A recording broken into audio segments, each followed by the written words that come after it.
Mobile, 92.9 FM, W225DL, 1590 AM, Cherryville, Gastonia, Kings Mountain. Online at www.ktcbroadcasting.com. It's tax time. It's time to see Carfair Auto Sales on the Bessemer City Road in Gastonia. Buy here, pay here at Carfair Auto Sales. See what $2,000 down will get you.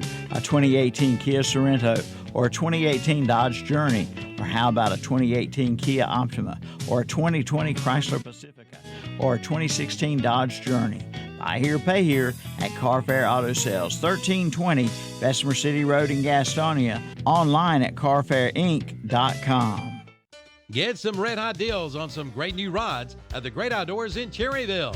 Come see the new stock, including the new Abu Garcia Veritas rods, including the new Veritas LTD rod, also the Paulson Level rod, and the new Catch the Fever Striper rod.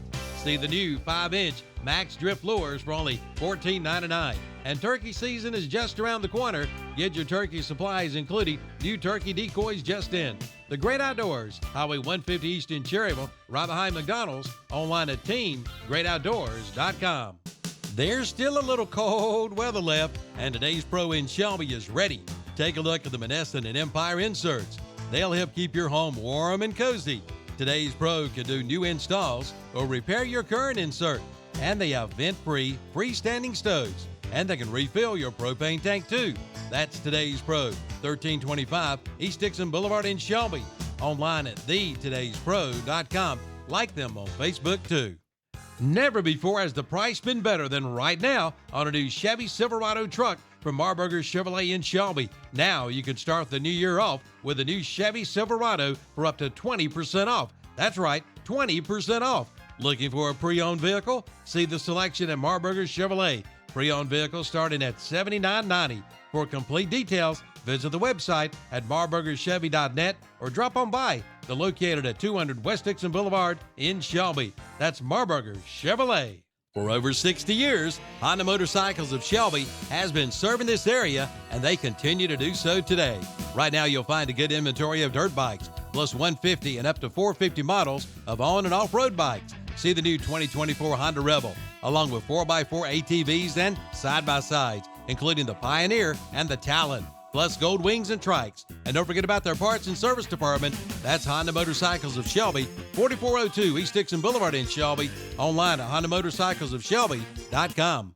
There's no background music or sound effects in this commercial as to draw your attention. Maxwell B. Hamrick Insurance has a long tradition of meeting the insurance needs of its customers. Maxwell B. Hamrick continues offering you the best policy possible by insurers that are proven and trusted. Make sure to ask about the companies they work with when you talk with one of their certified agents. Maxwell B. Hamrick Insurance, 116 North Main Street, Boiling Springs, 1719 South Lafayette Street in Shelby, and MB Hamrick. INS.com.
Kevin Hastings, Chip Carter, Tom Sinfani, and Terry Reinhardt, JP, and our intern Brooke is also here.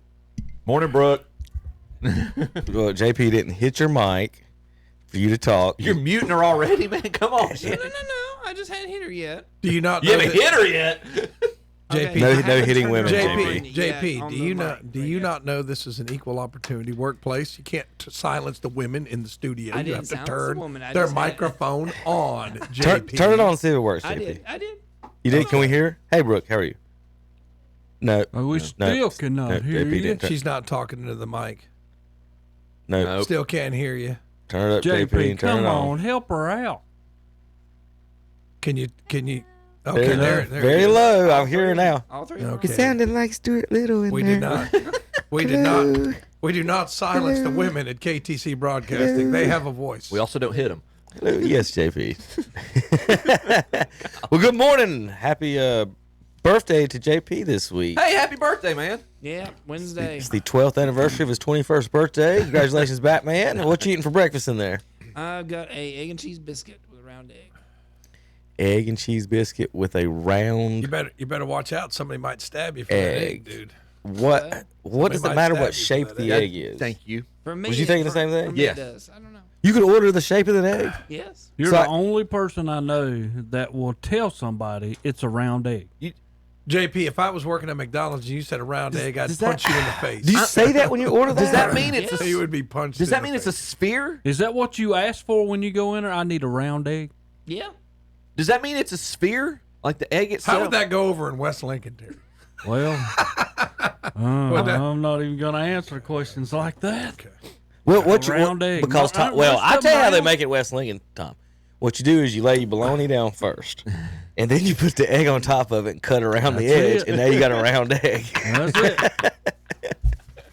Nailed the cat square. Nothing wrong with that, Terry, right? Round egg. But I mean, can you say like I want a triangle, star? Can I have a rhombus? Can Terry order a cowboy star? No, unfortunately, no. I mean, Oh, they it's just probably- limited they to circles and They probably square. would do it if I asked, but probably not, too. I mean, Well, what did I eat then? If you ate a circle or a round egg, you had What's a it called? folded scrambled egg. a folded scrambled egg. Folded scrap. Okay. Boys learn something new every day. Well, good morning. Got that right. I had an egg and cheese biscuit with a folded scrambled egg. Chip, what'd you have this morning? I had a sausage and egg biscuit with I have no idea, but it tasted good. He thank you, McDonald's. He didn't and look. He didn't look at the shape. Thank you, McDonald's of Cherryville. Mm-hmm. Terry. Well, I had a sausage, egg, and cheese. Was it a Dallas Cowboys star egg? Well, with a circled egg. Tom. I had a bacon, egg, and cheese McMuffin, hash brown, and coffee, and I did not see the shape of my egg, but it tasted good regardless. You did have a brownie over there with your hash brown. So there you go. Yeah. I'm impressed. Tom played along there for a minute there. Uh, It just called us utterly If ridiculous. JP could, I don't know if he could get her mic turned up a little bit, as far as it can go, and if she can figure out in all her muscle, energy, and breath to say hello loud enough where the folks at home and driving in their cars can hear you and what you're eating for breakfast this morning. But I'll let you finish chewing that, so I'm going to keep Her talking mouth until you. is- I'm letting her finish She's with that first of all. She's already come. But she's She's enjoying already them. become a typical KTC employee. She shows up for the food. That's what we all do. We show 5 up minutes to get- earlier. You should have been ready we're to like, talk. We're like stray cats. You know, like if you a stray cat, it just comes around. Like, okay, we'll keep coming back. If the food stops, we're not coming back. I was eating my folded egg. Did you have a good week, Brooke?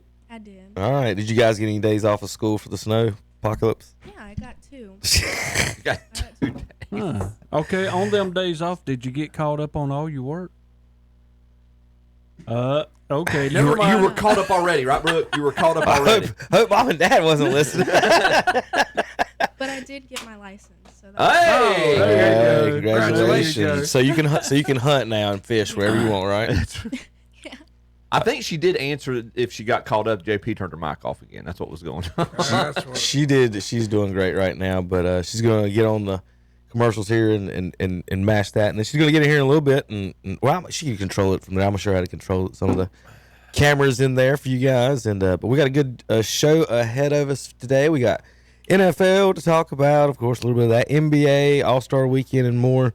Major League Baseball is getting ramped up here shortly. And, of course, we've got Daytona 500 highlights and more. And we're going to start, though, with our local news here on, whoops, I didn't get that set up right, that we have our local, the new conference alignments have come in. And so now this is the this isn't the final one, but this is the third draft. Yeah. I don't know if they'd go how much more they're going to go, but for the folks listening on the radio, you can watch this show every Saturday on YouTube. KDC Broadcasting is the channel. Look up the Shock Jock Sports Talk Show, and you can also go and rewatch every show every Saturday as we record it and post it. And so if you were listening on the radio and there's something you missed, like you were looking for you're in the car for the racing segment, you want to hear the NBA segment, you can always go back and check that out on YouTube. All right, so we've got 5, it looks like, new conferences in our area. 4 that we're going to concentrate on, 1 that we're going to kind of touch on. The way they did the conferences, folks, is is there 8 divisions now? 8, right? Yes. 8 conference classifications. The highest our local teams get up to is 6, with Ashbrook and Kings Mountain are the 6As. Now, looking at what the association did, they made conferences. If you were 3, basically was the limit. So like 2 3s and 4s, 1 2s and 3s, 3 4 5, but no 6s and 2s, or no 6s and 3s. If you understand what I'm saying. So with that said, looking at the conferences, it looks like some of the conferences they did for competition. Looks like some of the conferences they did for tradition. Looks like some of the conferences they did for travel. Looks like some of the conferences were just put together. Oh, crap, these are the last 6 teams we got. So they're the conference, Terry. So we forgot these. So I got a map of North Carolina we'll go over in just a minute. I don't know if the folks down at the eastern part of the state have ever seen one. Can you forward that to them? Yeah, yes, we Kevin, these are highly qualified, well-educated people from Correct. prestigious universities Correct. that run our athletic association. Correct. Just want to make sure everybody knows that. No politics, no favoritism, no nepotism at all is involved in management at the North Carolina High School Athletic Association. Would you not agree, Terry? I agree. 100% meritocracy in Chapel Hill. Just want to clear the air. Are these the same? Make sure everybody knows Are these that. the same people who make our congressional districts, Tom? That's the state legislature, but that's every state. That's a whole different story. Ours looks pretty bad. That's a whole different story. Similar principle. Well, we actually live in the Middle Finger District. If you've ever looked at it, we live in the Middle Finger District. It's kind of funny. I was showing it to my students the other day. I don't think they were listening, but they don't listen to me anymore. It's time to retire. I had no idea what you were saying. He's lost the locker room. You know what? I've been thinking that lately. I've lost the locker room. It's time to pull a. Who was the guy that quit in the middle of the Falcon season? The Petrino. Remember, he just left. He's just like, these guys ain't listening to me no more. I'm gone. That's kind of the way I feel at school these days. So we're going to start with we'll start with Rutherford County situation. I don't know the exact details. I don't know who doesn't want to deal with who or what the situation is. But Thomas Jefferson and does not play against the other public schools in the county, and some of the counties and stuff do this. I guess I think that Lincoln Charter don't even have a football team, but I don't know if y'all play on basketball or anything. Do you, Terry, at all? Lincoln Charter. Yeah, do y'all play on basketball or any other sport coming up? They're gonna have they This got fall? football now. Yeah. Yeah, they're gonna have football. Well, I would have brought their. I was about to say, do we know what conference they're going to be in? Yeah, what A are they? I've got the stuff down the That's hall. what Do you I'm know off the saying. top of your head, No, Terry? not off the top of my head, but I do know. I They can got pull one. it right here. They do got one for this year. Yep. Okay, let's see. I think I saw their name, but I just assumed that they weren't in a. Do you know what they are? 4A, 2A, 3A, anything like that? It's got to be down to a 1 or a 2. They're a 2A. yeah. They're a 2A currently, Kevin. So I would assume that would make All right, them like I a found 3A. they're a 4A. 4A. Yeah. Is that what they call them, a 4A? Yeah, Lincoln Charter's a Oh, 4A now, how Terry. about They're bigger that? than you guys. How about that? I didn't know they had that many. They're bigger than West Lincoln, Shelby, and Lincoln. How about that? Look at it. I just said they're 4A. There's your chart. They're bigger than Chase, Strone, East Rutherford, Patton, West Caldwell. Holy smokes. Congratulations. So, but Lincoln Charter, I guess we'll do the same thing with Thomas Jefferson. They're not in a conference with the Lincoln County teams or any of the teams around them. They're in there with Bradford Prep, Christ the King, Community School of Davidson, Corvion, who made the state championship last year, Langtree Charter, Pine Lake Prep, and Lake Norman Charter. So 2 through 4A conferences where your Lincoln Charter Eagles are. But all of them in there are charter schools, right? About every one of them. Correct. So, And some of those are pretty good football teams. yeah. Looking at Thomas Jefferson, for you folks in Rutherford County, you guys are in the conference with Bonnie Cone is the other 1A. Thomas Jefferson is a 1A. And then, folks, the closest team in your conference is Mountain Island Charter in football. And they're a 2A. Then you got Albemarle, Greystone, North Rowan, South Stanley, North Stanley, and Union County. They must have assumed Thomas Jefferson was in Mecklenburg County instead of Rutherford County. Good gracious. Tom, any thoughts on the trip to Albemarle for our folks? I mean, last conference, economics conference, I talked to some of the Albemarle football coaches, and I want to say Albemarle is probably 45 minutes from Charlotte, isn't it? It's on the other side. Yeah, it's about an hour and 15 minutes, 20 minutes from my house. So you're talking from Thomas Jefferson. Oh, you're on a school bus, man. I mean, it's just you know, Kevin. It's one thing we agree on is Eastern North Carolina does not care about Western North Carolina, and it's so freaking obvious, and it's been that way since the Carolinas split. You know what I mean? It's been that way forever, and it just gets old, man. It just gets about time old. to make a West Carolina like West Virginia, isn't it? I'm telling you, they've talked about it before. My grandfather, for years, he said we've got more in common with East Tennessee than we do with Eastern North Carolina. Well, yeah, very true. The Appalachians and the foothills. Yep. Well, look at the Albemarle, South Stanley, North Stanley are in that conference. Thomas Jefferson has to travel through 1, 2, 3, 4 counties. That's what I was getting ready to say. How many counties you have to go through to 4. get to? What is it to it? 2 hours? Hour and 57 minutes. 105 miles from Thomas Jefferson Classical Academy to Albemarle. Where were Bonnie Cone at? I can't remember where Bonnie that was. Cone's in Huntersville. Okay. You know, do they have a football team? The funny thing, because Bonnie Cone would not let UNC Charlotte have football team, but yet the school that is named after her has a football team. How about that? Up near Huntersville, like between Huntersville and Concord, it's an hour and 20 minutes from Thomas Jefferson. The closest ride for Jefferson in football this year will be. You know where it's close to? It's close to where the Renaissance Festival is. Okay. Seems like I passed. So it this going. was when I was one of the things I was talking about. Once they start mixing and matching this so much, now they're coming up with different reasons to put this school there. Wouldn't it have been better off to have just 16 conferences if you're going to have conferences, and then you got 5 games, and then you're 5 whoever you want to play, so you're not forced to travel to South Stanley, North Stanley, Union County, North Rowan, and then Thomas Jefferson will be playing the Highland Techs and Vespers and Chervils and the teams that they might be able to, and the Drone and Patton and teams that may be able to have at least a little competition with, other than just driving 2 hours to get smoked. I might be making an obvious observation here, but this to me just smells of discouraging families. Failure for 4 years? Well, families and students from going to charter schools. I think there's an underlying tone of that. Like, all right, y'all, you want to start these charter schools? I think this seems like an old school North Carolina educational motivation to not support the charter school system. Well, I'm gonna tell you what, North Carolina loves charter schools. I don't know what you're talking about, man. Well, Tom, what they need to do is figure out this situation where these schools aren't playing each other in the county and all that other stuff.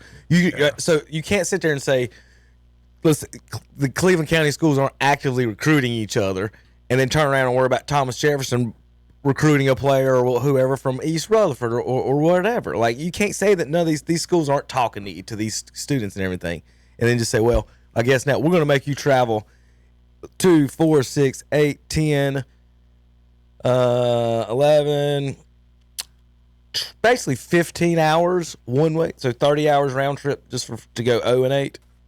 Yeah. Like 30 hours of driving. Are they going to pay for their gas? Is that is the state volunteering for that? Like that's what they're not going to pay for nothing. They got too many administrator salaries and to so, pay down there. you know, it's not my problem or whatever. Some of those schools don't. I don't know. I guess they got buses or have to rent them. I don't know how they're going to handle those 2-hour rides every week for that. So that's that stupid conference. Let's move over and then now talk about some of our other ones. For the folks at home, I'm going to get the artwork ready for you. All right, what do they do? How about Chase, Drone, East Rutherford, Patton, West Caldwell. Well, how long is that ride, Terry? West Caldwell to Chase or It'll be an hour and 10 it'll minutes. be, yeah. But I mean, at least they're somewhere close. You know, that's what I said. You have a couple that aren't an hour in your conference at least. You know what's interesting here is East Burke is in Chase's conference. You know, East Burke, Chris Cogdell, the former coach at Chase, is now at East Burke. So that will be an interesting matchup when that one Hour rolls 15. around. Hour 15. Well, a lot of these rides are going to be right an hour and stuff. You can't really do nothing about that. But those 2-hour conference. Remember, you're on a bus. Right. You know, you're not in a Corvette, dude. Yeah. You're on a bus, so it's gonna take 55 miles. Mm-hmm.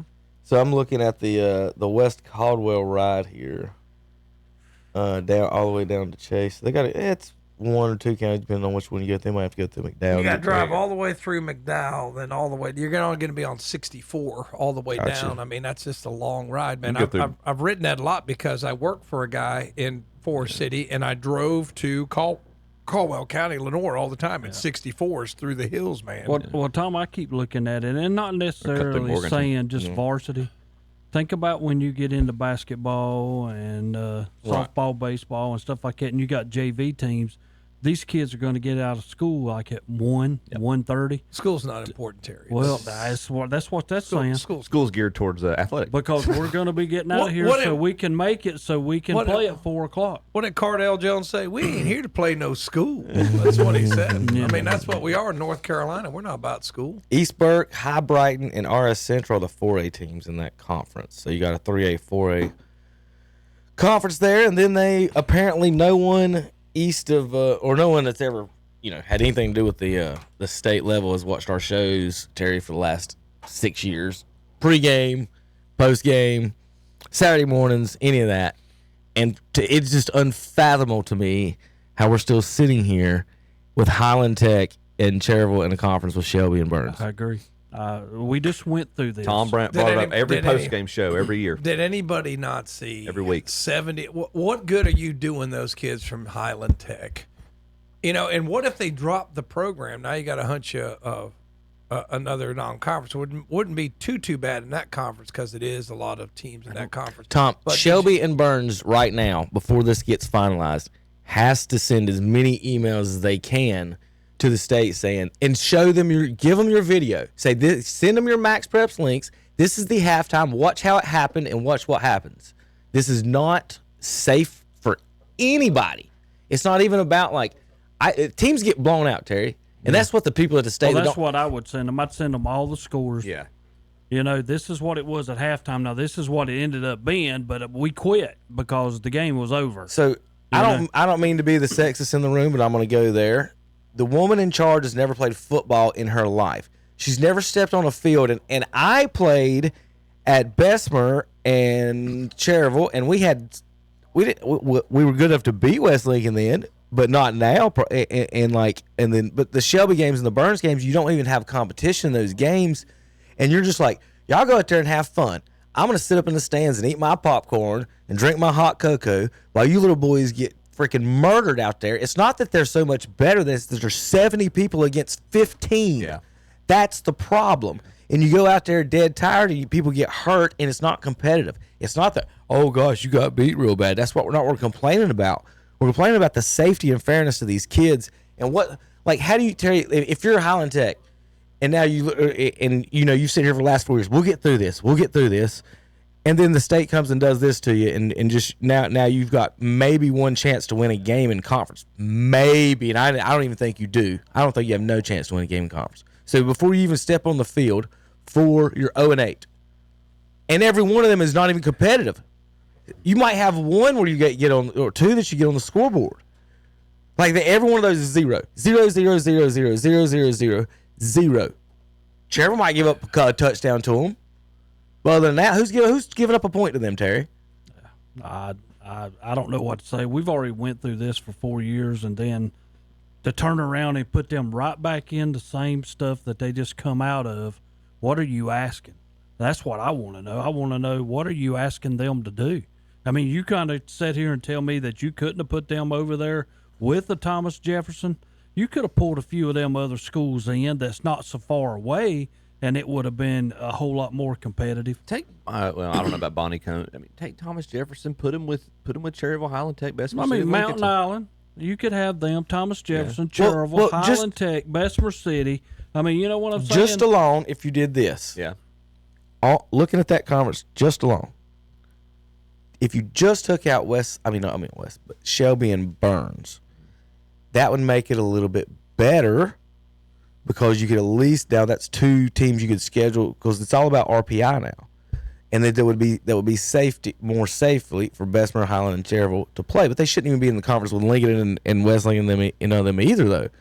But I guess Bessemer's numbers and everything, they'll play and everything. But, we already know the scores on Shelby's and Bessemer game. They got the same numbers, so that's easy to look at. And then you're looking at Highland Tech and Cherryville. Like you just said, Terry, like, why couldn't they jump over there? So they put 5 Gaston County teams in that conference. And then they put 5 in the other one. So they split them up. That's how they did Gaston County. So you got 5 in one conference, 5 in the other. And then they added the Lincoln County and Cleveland County teams. But like I said, if you took the Cleveland and Lincoln County teams out, you got 5 teams there. Then you throw Thomas Jefferson there, now you got 6-team conference. Oh, wow, we just made a 16 conference. Ain't that too bad? And they have 16 conferences. So I just sat here in 12 seconds fixed that. Yep. Thomas Jefferson wouldn't have to go to Albemarle. Yep. And then you find places for Shelby and Burns and the 2 Gaston County teams. In fact, I'm gonna say this, right? I've got a proposal in a minute. You could have an all Gaston County conferences, and that's what I have. Yeah. And you could go 4 through 6. I don't know why they even did it as far as the big schools. So go ahead, Chip. The more I look at this, and you brought it up before we even got on the air, the absurdity of the 1, 2, 3 conference on the far left. With Thomas Jefferson, just take them out of that.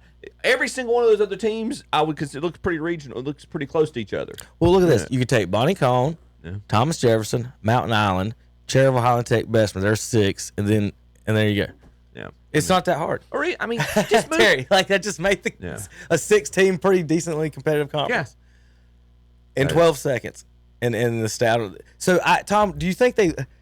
Like, what do you think when they did that? Do they like start from the west to the east and be like, well, we got to fit these teams in? Like I said, there's no numbers. You're asking me for a logical process. You just asked, I'm asking. Yes. You just asked me if there is a logical process to something that is clearly illogical. You want to talk about a loaded question there that you usually do? No, there's no logic to it except for people crying. People, this guy knows this guy, who knows this guy, who says we don't want to do this and that. I mean, it's obvious. Look at it. That's what's going on. Somebody knows somebody. This is my buddy, or I don't like you, or I don't like you, so I'm gonna. That's all this is. I'll answer part of your question right now. They don't start west. Anything east of I-85, they take care of first. They don't mess with anything west of I-85 until the east is happy. Like just looking at this, why could East Gaston and Stewart not be in the Crest Conference? Right, they did 4, 5, 6 in there. Right. Shelby, if we got 2, 3, 4, why can they not have 4, 5, 6? Like I said, the geniuses down east looked at Gaston County, Tom. They got 10 schools. They put the 5 biggest in one, 5 biggest in the other, and they fit the pieces around them. They added the 2 Cleveland counties, and then they threw in Lincoln County on top of that other one. Yep. That's all they did. 5 Gastons, 2 Clevelands, got you 7, and then they threw the 2 Lincoln counties on top of that one because they didn't know where else to put West and Lincoln. I just tell you, man, this is there was nothing wrong with a Rutherford, Cleveland, Lincoln conference. Yep. So your Big South folks pretty much got the same thing except you kicked Stuart Kramer out. So it's you had 8, now you got 7. So they're in the conference now with Highland Tech and Cherryville and Bessemer. And I know Bessemer beat Kramer. Where is Greystone Day? Google machines, folks, in front of you. Working. Where is Greystone I do not Day? know. Mountain Island, I know, is in Gaston County. North Rowan? Yep. That's what I'm saying, Tom. They got Jefferson, Bonnicombe, Mountain Island, Cherryville, Highland Tech, Bessemer. That's your conference. And do the sixes. And then, now, I do have a proposal. I didn't think of that one while I was at it. Here in front of me. Greystone Day is in Meisenheimer. You know where That's Meisenheimer- all the way to Pfeiffer freaking College. Yep. Yep. That's all the way to Pfeiffer. It's between Salisbury and Albemarle. It takes 2.5 hours to get from Rutherford County to Pfeiffer. I left this show at 10 o'clock to get to a game at Pfeiffer at noon and barely made it, Terry. You been to Pfeiffer, have you not? Oh, yeah. You been to Pfeiffer? Yeah. Out there by the pond where the baseball field is? I just. That is a crazy. I made, 103 think about it. miles. I can make we just made a ridiculous argument in two different ones over safety and competition with Highland Tech, and then with travel with this other one. Yeah. And nobody sitting at the state looks at it and sees any of that. They It's don't like, care. Like that's just There's amazing. there's no way that conference can hold. There's no way you could put Meisenheimer in the same conference with Thomas Jefferson, which is in Caroline, I think is their official address. It just You know, bothers others- me because on the AD side of it, how many people's going to come to your games? From When you- Meisenheimer. Yeah, that's what I'm Or saying. vice versa. Yeah. How many of you? I mean, you're going to make no money with that. You're just I not. don't think they want them to. Oh goodness! All right, so the Big South is the same. How about Bandy's, Bunker Hill, Ford, Maid, Newton Conover, West Iredale? It sounds like a pretty decent conference there. Then you had East Lincoln, Hickory, and North Lincoln to there, and it gets really pretty good there. I think 4 or 5 pretty good teams in there that can be competitive. Newton's just not been as competitive as they were. Terry, I'm not sure Ford's. Did they win last year? They won one game, didn't they? Did they break their streak last year? Yes. Yes, the they did. I was last about game of the year. Yes, they did. I was about to say, I'm not sure that streak's going to be too good, going to be able to break it with that. Now, if they played West Lincoln too, Terry, they got a pretty formidable schedule there for Ford. Like, The only thing that looks legit if you go across this board is the last two. That's close. All right. Ford's the furthest one to the west. You know, I mean, you want to see my proposal then? Before I start thinking about that, but this isn't too far off. How about this? This is you, okay? This is my proposal for because they had 6 team conferences on the sheet, so I come up with 1 6-team conference and then went across the board. I had Thomas Jefferson, Cherryville, Highland, Mountain Island, Drone, Patton, and Bessemer City. Then I had a 3. I didn't care about the 4 thing. I went 3, 4, 5, 6. I went Lincoln County, Cleveland County Conference. Went to all Gaston County Conference. Went to all Catawba County Conference. when and you then I did went, this, and then I went. Hold on, Terry. Then I went Rutherford and West Caldwell and Burke County. when you did this, was the numbers still the same? Because you got Patton as a 2 on here, there are 3. I must have messed that one up. That's the only thing. You find Okay. if you found one, whatever the front sheet is what they're. So Patton, Well, I didn't know whether they they still found more qualify. kids where or they not. at? No, You they're know? 3. Yeah, they just got copied and pasted. They still fit. Drone, man. and Patton. Those are both 3s. Okay, that's still Okay. Yeah, it's 1, 2, 3. That just makes too much sense, Kevin. No, the only thing I would do is I would move Kings Mountain into the Gaston County Conference. I would move them into that way. You only have 3, 4, 5. That way you don't have 3 to 6. It's not all. So I mean, if you move and, Kings Mountain to the Gaston County, I think that's the only. and they hug the line anyway. It's not that. That's not that far fetched. Well, yeah, they have a lot of Kings Mountains in Gaston, but Right. I'm not opposed to it as long as they as long as they play you guys in the offseason. That's a reasonable as conversation. the That's a reasonable out of debate. conference. What is so hard about this? What is so hard about? I made How long did it I take made you to put that together? a little bit because I was trying to do the 1, 2, 3 thing for a while, and then finally I just said, I don't like forget that it. conference. I know you don't, Terry. My God. Well, the Rutherford, Caldwell, Burke. That makes sense. I did make a Rutherford. Like once I thought about it, I did make a Rutherford, Cleveland County one. Just say, look, if you guys ain't gonna play Jefferson, this is what you get. I can't even think of us going to Shelby, Burns, Crest, and Kings Mountain. And North Lincoln, and the East Lincoln. Kings Mountain would have to definitely go into the Gaston County Conference. I mean, Kevin, you know better than that. What? To put the 6 with the 3s Are you saying Shelby can't beat Kings Mountain? You're cherry picking. Well, like we haven't cherry picked Highland Tech and Thomas Jefferson. That's what I'm saying. I'm gonna play their games with them. They cherry picked these. I'll play their games with them, Tom. Let me play one game here. Just put Kings Mountain in with the Gaston County Conference, and it's fine. Everything else is fine. We can kick, y'all not we can wanna kick play 50 Kings people. Mountain? I know. We kick 50 people out of school.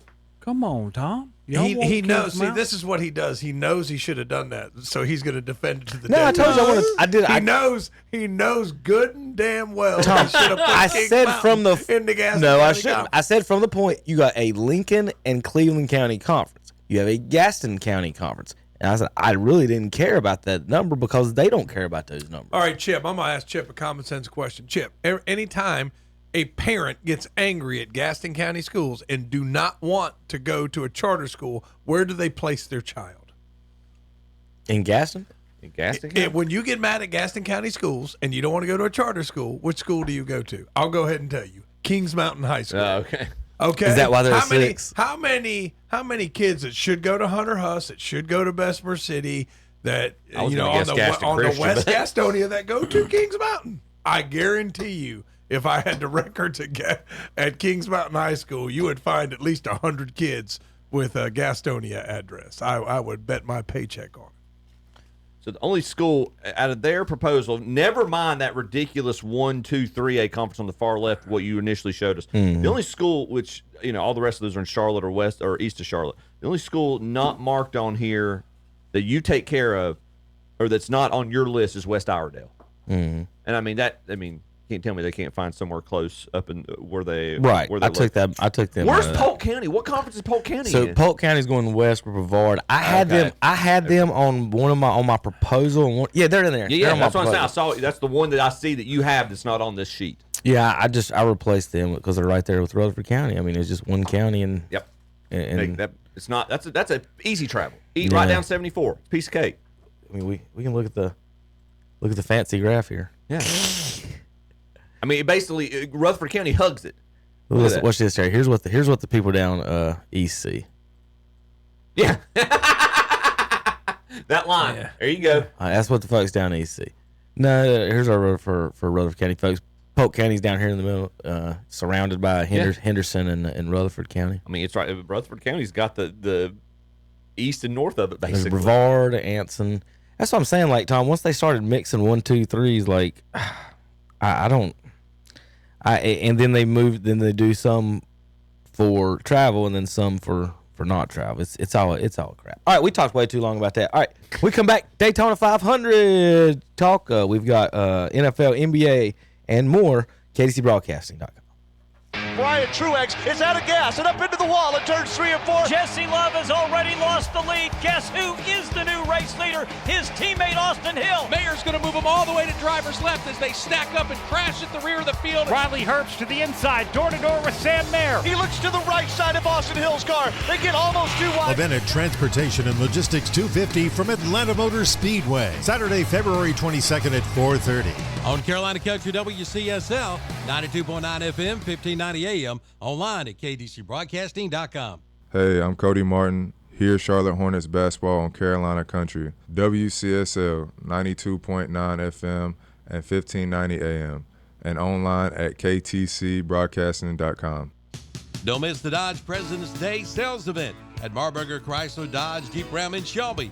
Just announced, lease the new 2024 Dodge Hornet RT for $278 per month for 24 months. $39.99 total due at lease signing.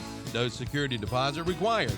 Lease payment term is factored in a $6,500 EV incentive provided by lender. See dealer for details. Don't miss it. The Dodge President's Day sales event at Marburger Chrysler Dodge Jeep Ram, 1310 East Dixon Boulevard in Shelby.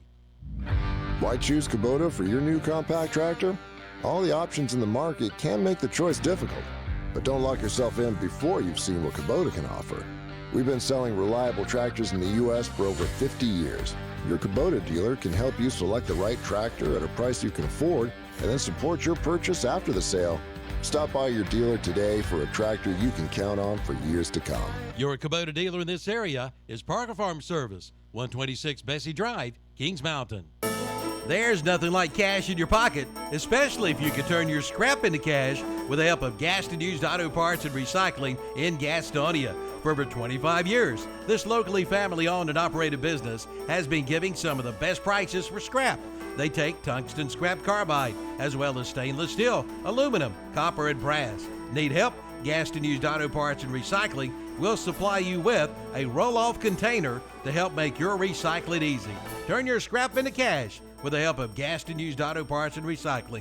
305 Dogwood Street in Gastonia. Call 704-827-9468. Online at GassedandUsedAutoPartsAndRecycling.com. Tax time is here, and since 1961, AgControl Business Services in Gastonia has been serving this area with the best in income tax service. And you're dealing with IRS enrolled agents with over 120 years of combined experience. And get same-day service, and most returns are processed right while you wait. Get electronic filing too. And while there, shop Nest and Canvas Custom Jewelry. AgControl Business Services, 428 West Main Avenue in Gastonia. Call 704-864-8767. Open Monday, Tuesday, Thursday, and Friday, 9 to 6. Call for Saturday hours. Closed on Sunday and Wednesday. Welcome back to Saturday Morning Sports Talk with Kevin and the gang. Woo woo. That was way better than JP's. No matter how that went, that was way better than JP's. Good morning. That was our new intern, Brooke. She's learning a little bit. She goes to Kings Mountain there, Tom. By the way. And we've got some Daytona 500 or Daytona. All kinds of Daytona stuff to talk about. Not just the 500. Race, all right. So here we go. All right. Well, first of all, we're going to start with the start of the race. And Mr. President, the radio is yours.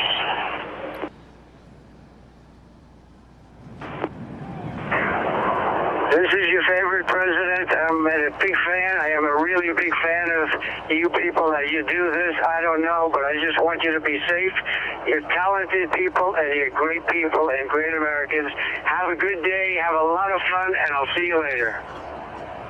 So that was the president addressing the field on their radios, on their lap. Now, I got one proposal, Terry, for if he does this again, right?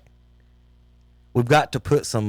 We got to wrap that joker in like a NASCAR car. And if somebody tells him that, he might do it. Like, get him a sponsor and get to put a number on it, 24, 23, whatever number he wants to put on. Well, he's 47, so put 47. Yeah, that's not bad. Put 47 on the side. Put some stickers. You can take the stickers off this week or whatever, magnets if you want. But jazz it up a little bit, make it look like an actual NASCAR coming around the corner there. But so there's the start of the 500. I've got all kinds of fun stuff to go through. That over thing the day can this handle like the equivalent of like a missile launch on 22,000 pounds. And you can't. You tell me it can't handle the banking? What's going on? Probably not. It'll just tip right over.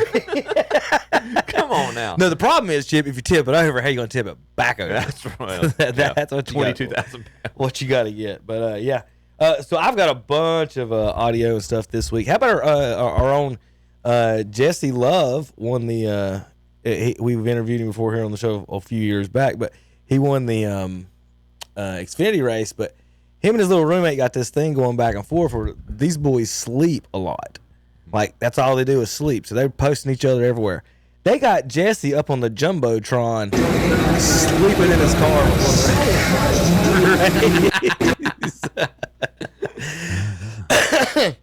So that's been a big joke back and forth between those. So I'm gonna pull up. I'll have a couple of those here as we go through some of this NASCAR car engines stuff. make great sound machines.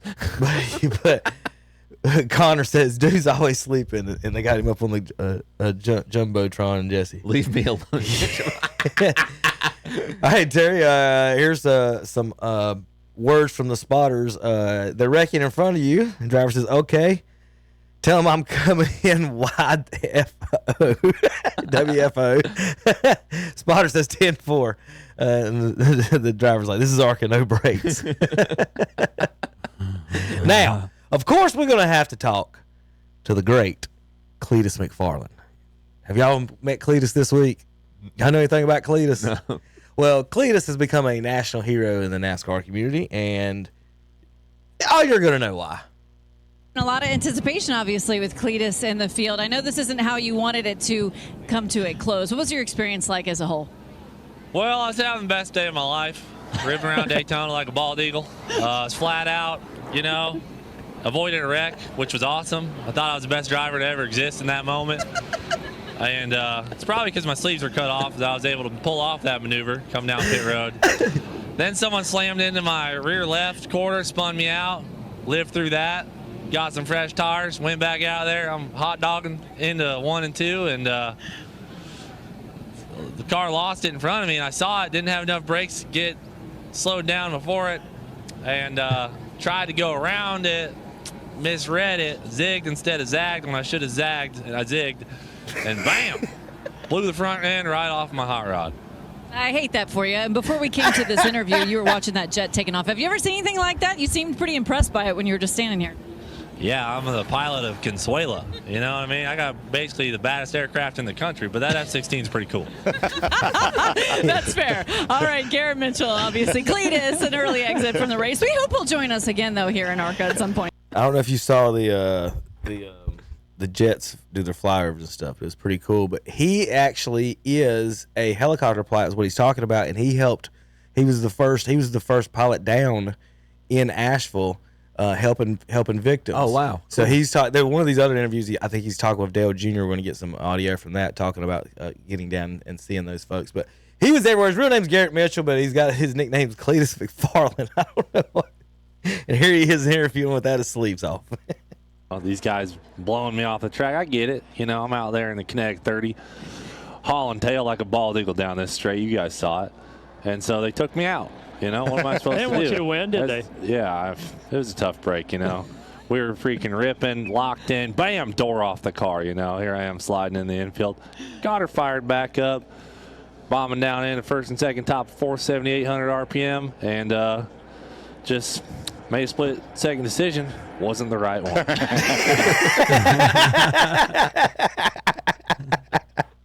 I got to interview him after every race. I got one more. I think I got him talking to Dale Jr. here this week. But that's the type of Terry. That's the type of people you need in it, right? It's just good, fun people to talk to. At the test are your first laps. Here's him talking to Junior this week. Climbing into the car to run the laps at the test are your first laps. Yep. Describe your emotions. Biffle told me to stay wide open. Mm-hmm. He's like, you don't have to lift. I was like, damn, this is awesome. And, when that thing's singing 7,400, 7,500, that baby's singing. And it's just a sick feeling. Yeah. You're just bombing out, and your spotter's talking to you. I'm like, this is the coolest thing I've ever seen. It was unbelievable. Yeah. And that feeling was incredible. My dad took me to Talladega. Dad's like, get your helmet and your suit and get on the plane in the morning, and it's going to bring you to Talladega. He was down there testing. But pull it out on the racetrack, and I'm going down the back straightaway, and he told me, he's like, got to hold it wide open. You got to hold it wide open. I don't know how it sticks. Like, I'm looking at the turn 3 way out in front of me going that way, and I'm like, how does it stay? Yeah. I would say that ripping Daytona is like a significant step above all other driving experiences I've had. Climbing into the car to run. Favorite driver now? No. Oh. I mean, don't get me wrong. I like Party pooper. I like listening to him, but he's not my favorite driver. All right, your favorite driver was a brat. Yeah, here's him talking about. Here's him talking about the Hurricanes. When you pass over a spot and there's people on the ground waving their arms, you're motivated. The risk is gone. Yeah, it doesn't even cross your brain. Was there a specific experience with an individual or a specific flight that was one that was touching? Cattail Creek is a spot out there, and man, those guys just got drugged down so bad. And I remember all the people at the fire station when we landed. Like, we were the first people they had seen since, I think it happened Friday morning, and we were there Sunday. They asked me to go up and look at some of these houses and see if there's people on the porch or whatever. And I remember flying, and there just wasn't any houses. Those moments were hard, man. Like, it was sad. I've never done anything in my life that I've been thanked so much for. Any of us pilots, I think I speak for all helicopter pilots, we just love flying. Yeah. So, no thank you needed. Would do it again in a heartbeat. So yeah, I'm gonna buy that guy's T-shirts wherever they are until something stupid happens, I guess. But yeah, Cletus McFarland, also known as Garrett Mitchell, there in the ARCA series. Terry, you said you loved the race. I guess so. We'll hear from Kyle here in just a second. But the King did meet the president. So there's Richard. Which one's the king?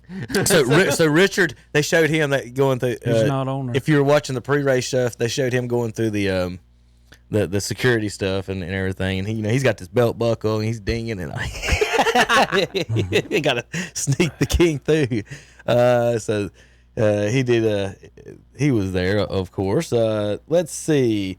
How about some Jesse Love after he won? A little cool down lap and burnout. We'll ride with Jesse for a minute. But playing PlayStation. It's great that he was awake for that. We hope. Let him do some burnouts and stuff here for us.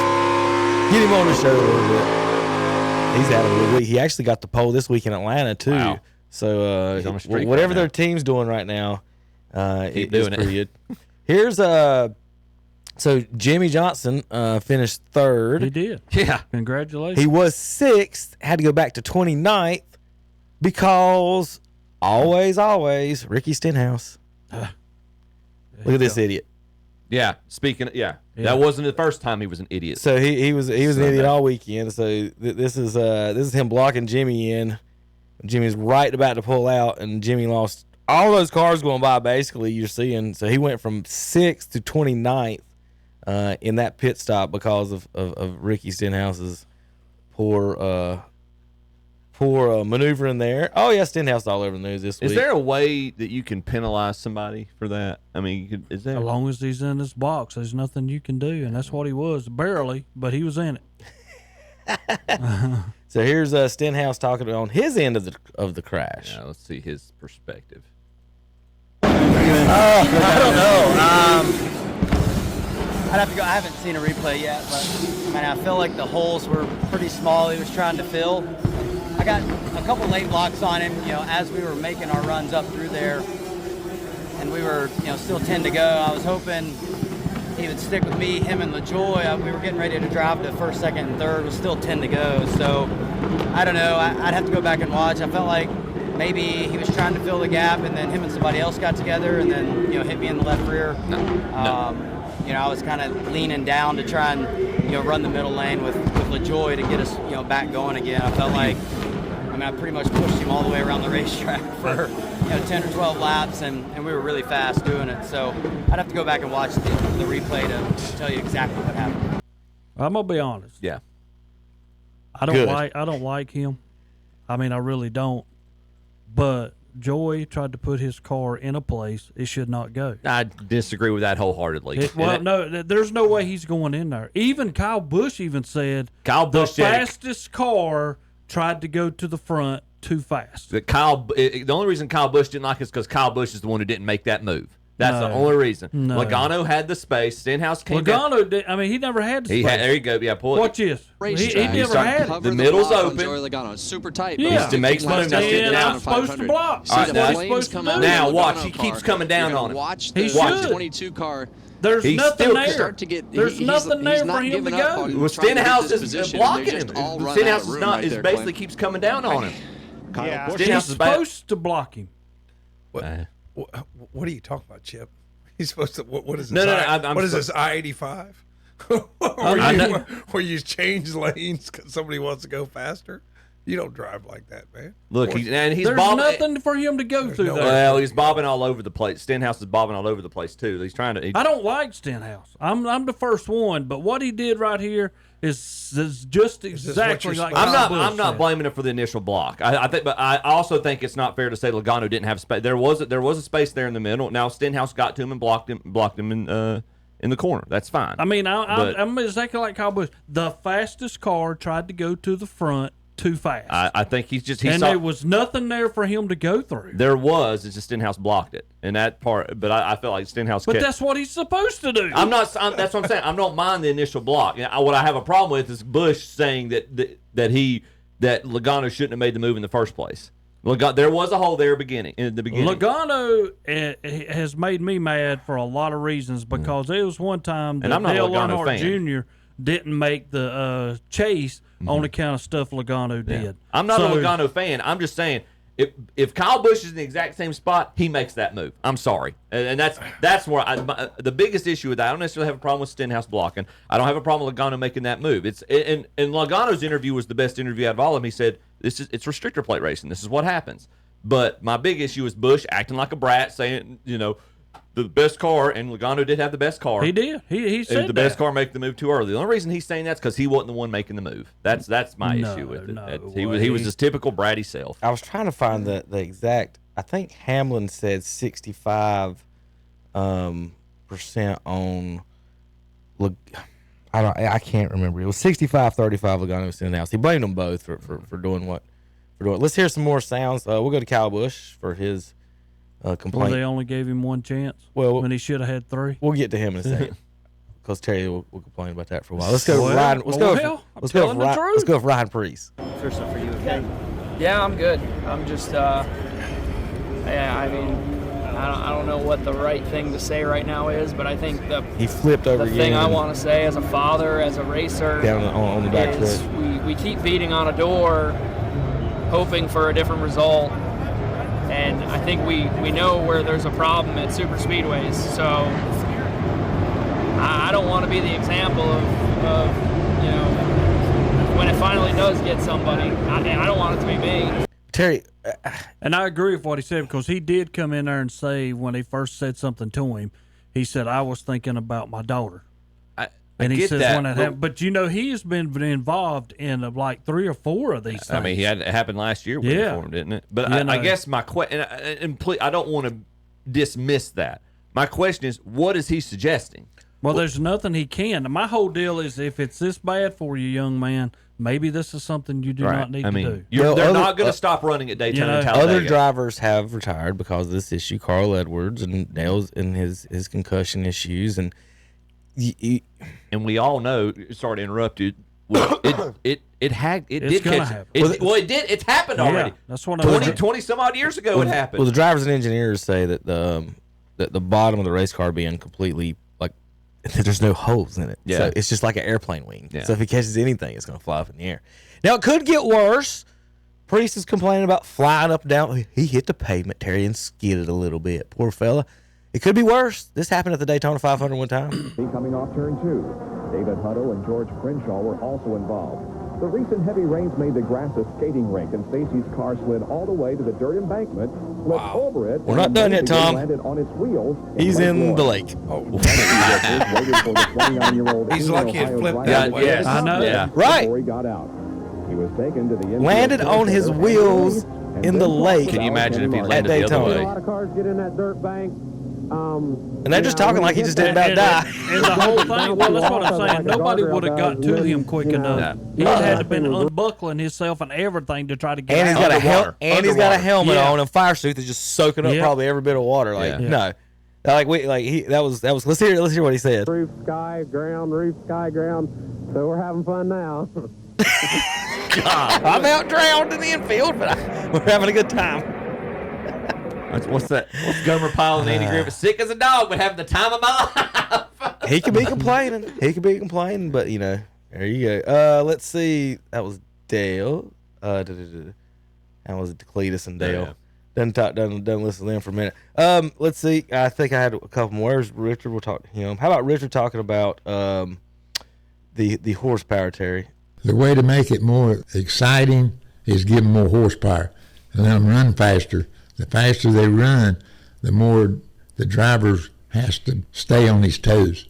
And when you get cars running 200 mile an hour instead of 185, all the drivers are not capable of running that speed that close to each other. So that's the first thing to really separate the cars, because that's the way it used to be. The gas mileage thing, saving gas, that just changes the speedway racing now, and it'll change Atlanta some coming up Sunday too. I wish there's some way they could give them enough gas where they could run to the stages and it didn't affect the saving fuel stuff. That is one thing, the stage things. I don't like them stopping. Yeah. I would like the race to continue and just said, Denny, here's your first 10. When they cross the line, you get that stage points, and y'all just keep racing. Because every time you stop on that, it defeats the purpose of getting any type of a lead anyway. Then we're all back here together. So you might as well qualify and then run. Somebody said we should just run 60 laps at Daytona. One of the drivers did. He said because if we're just sitting there driving out there for 140 laps, not doing anything, he said we're I think I even have the comment somewhere. It may be in Kyle Busch, but talking about how like if you're just riding around the thing for 140 laps, what are we doing? Terry, thoughts on that? No thoughts. Okay. No thoughts. Tom. You know how I am about NASCAR. I just defer to the judgment of the people that actually keep up with it. 77% of the cars that have started the Daytona 500 since 2017 have crashed. Before 2017, there was never a 500 with over 30 cars involved. It's happened 6 times in the last 9 years. Here's your 8 straight Daytona 500 to either go into overtime or end under caution. Terry, is that good? Well, I mean, that's what you're going to have down there because everybody piles up. Then everybody starts making moves that you wouldn't make earlier in the race. Yeah. He makes history once again. For the first time in NASCAR history, a Hall of Fame inductee is currently in the top 10 in points. Wow. Jimmy sits 8th in points now after that 3rd place finish. He's not running a full schedule, though. No, he's only running like 5 races. No, that's what I'm saying. Here's his comments about that. Honestly, could he be used as a substitute driver? Well, yeah, he could. It's more of a but he'd earn points for that team, not himself. Correct. Okay. Yeah, he's not doing any type of points thing. So let's see if this is the one. We'll listen to him say for a minute. Oh, here with Jimmy Johnson. And earlier this week, we talked about catching lightning in the bottle. You almost did. You finished 3rd. How you feeling right now? I feel really good. I knew we had a shot. We played a interesting strategy to keep the car straight and not damage it heading into the 3rd segment. It worked out great. We had great track position running up front, and we were blocked in on one of our pit stops, and it just crushed us for the final 40 laps. But those cautions started to happen, and was able to get some track position back. Made a couple good decisions and gained more track position, and then was fortunate to get through that wreck without being collected. You're a guy that has done everything in this sport. Why does a 3rd place finish bring tears to your eyes? I never dreamed of being a car owner, and to have the last couple of years develop and to be a car owner and to finish 3rd at the Daytona 500 as a car owner is just something I'm mentally not prepared for, emotionally not prepared for, and just extremely thankful. A lot of people to be thankful for, and of course Carvana and Shaq, who got his car in top 3. Maury Gallagher, my former partner in the team. Nighthead Capital coming in and those. Tom, you was asking about like racing the other races. One of these interviews, he was talking about. They asked him in that, and he was saying, of course, he's going to do the super speedways. Always did good. Night did that. Just getting ready to say did that in Indy. So he'll do Talladega. Right. Yeah, okay. Yeah. So basically, the big race, maybe do the 600. But like it's what he was talking about is that you can't. He just can't bring one of their cars to Phoenix and just show up and not finish in the top 10. Yeah.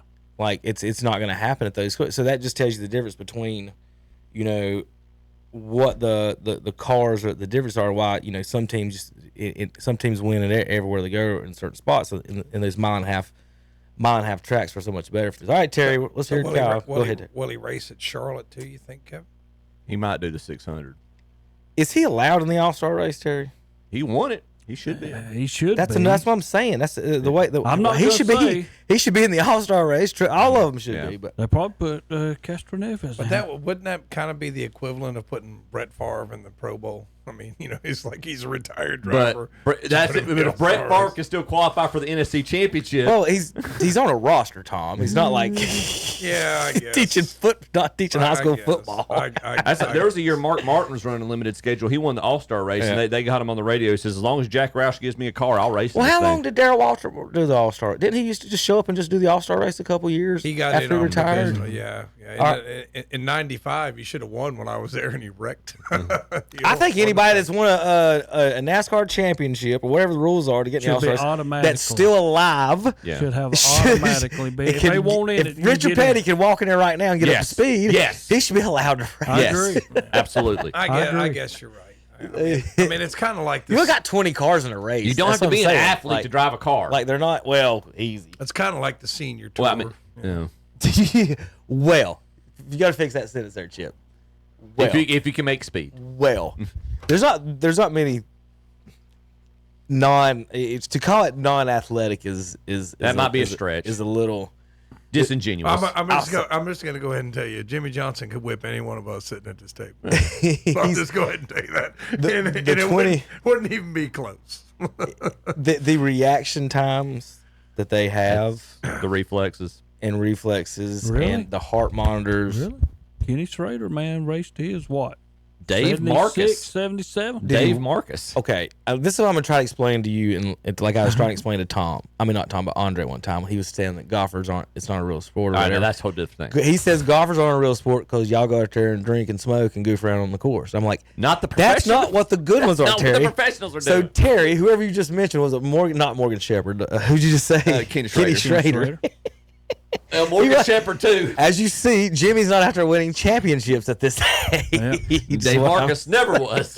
But I'm going to tell you what, Jimmy Johnson's in better shape than anybody on that tour. I guarantee. Oh, I guarantee he runs He does the 26 triathlons miles. and stuff. Yeah, all that stuff. All right, listen to the wine fest from Kyle Busch. Yeah, please. Get some We'll cheese. start with the wreck. Have some The cheese. end of the Daytona 500 to potentially win it. Here we go. Unfortunately, an innocent bystander coming off a turn 2 over there. How disappointing is this one? Looks like the fastest car got in a hurry to get to the wreck. Logano was by far the fastest car today. Saw a lot of laps led, and he could about do anything. The Penske cars were very strong. And we still got 20 laps to go, and he's trying to go through the middle and make a hole that isn't there, and just I agree. created chaos. So hate it for all of our guys on the Zone Chevrolet. We had a fast car, and we were in position and just kind of biding our time and seeing what was going to happen next. And you got to know how wide your race car is to be able to find a hole that it'll fit in, and he obviously doesn't know that. Thanks, Scott.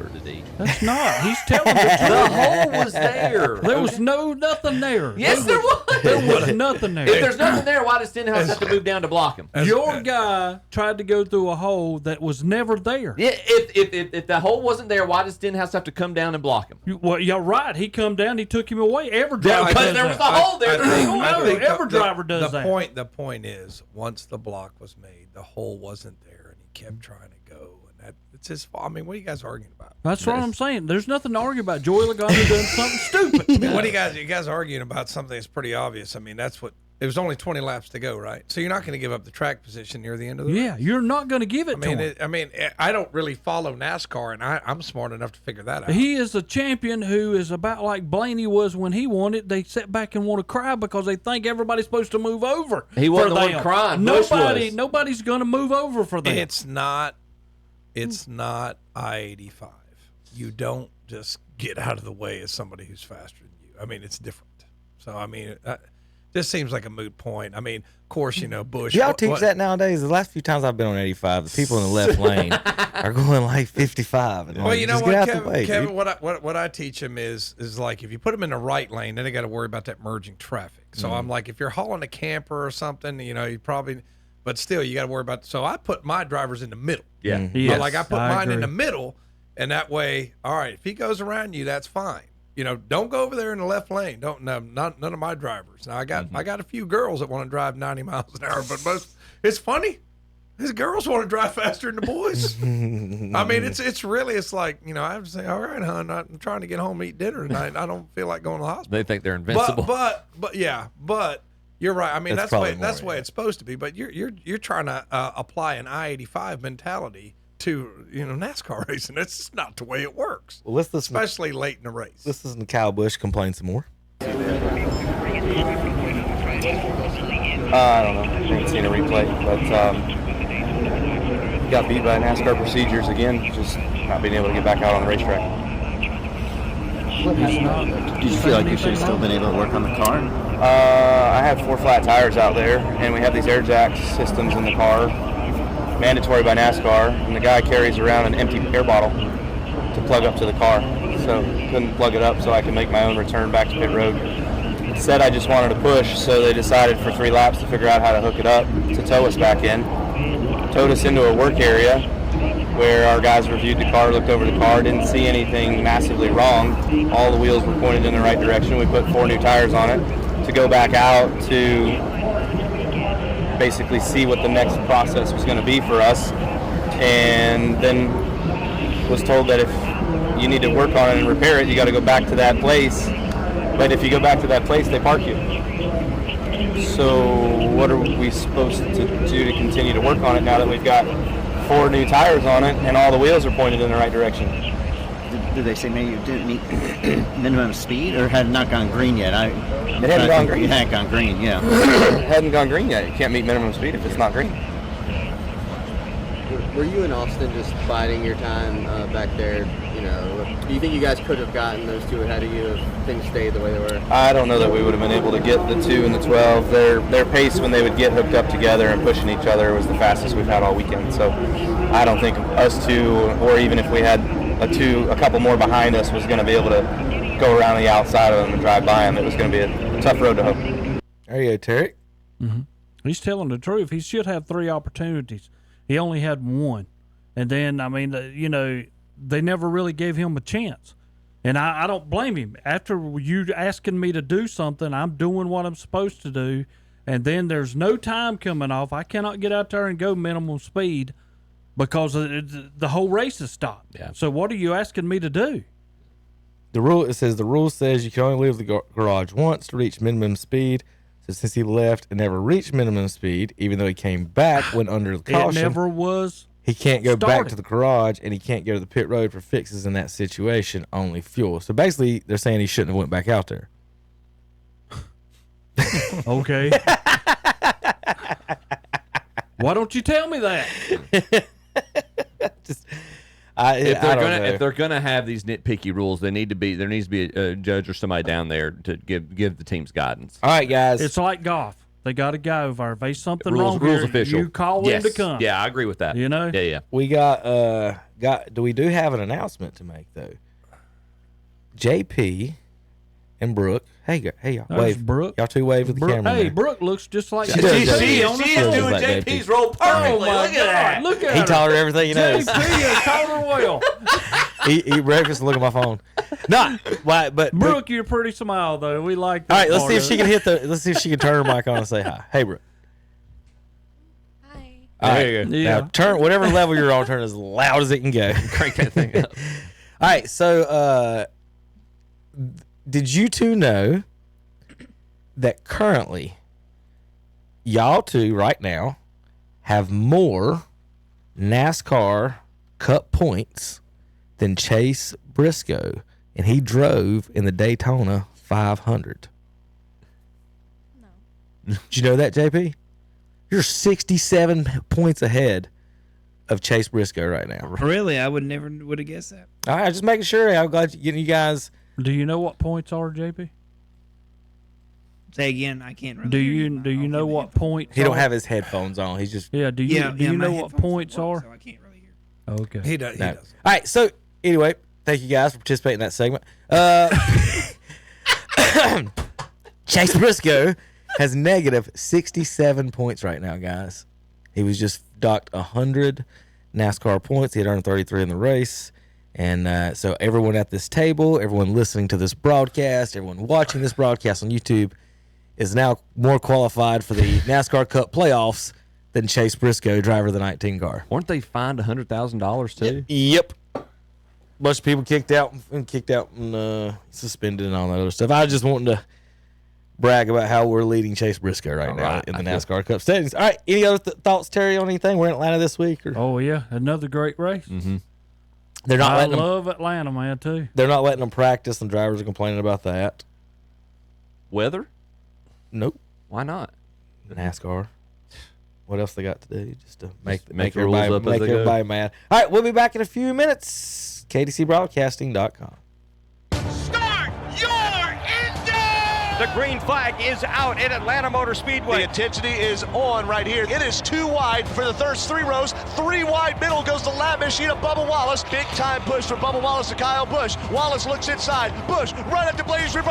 Crossover move. Kyle Busch up high. They're 3 wide for the lead. The M Better Health 400 from Atlanta, Sunday, February 23rd at 2 p.m.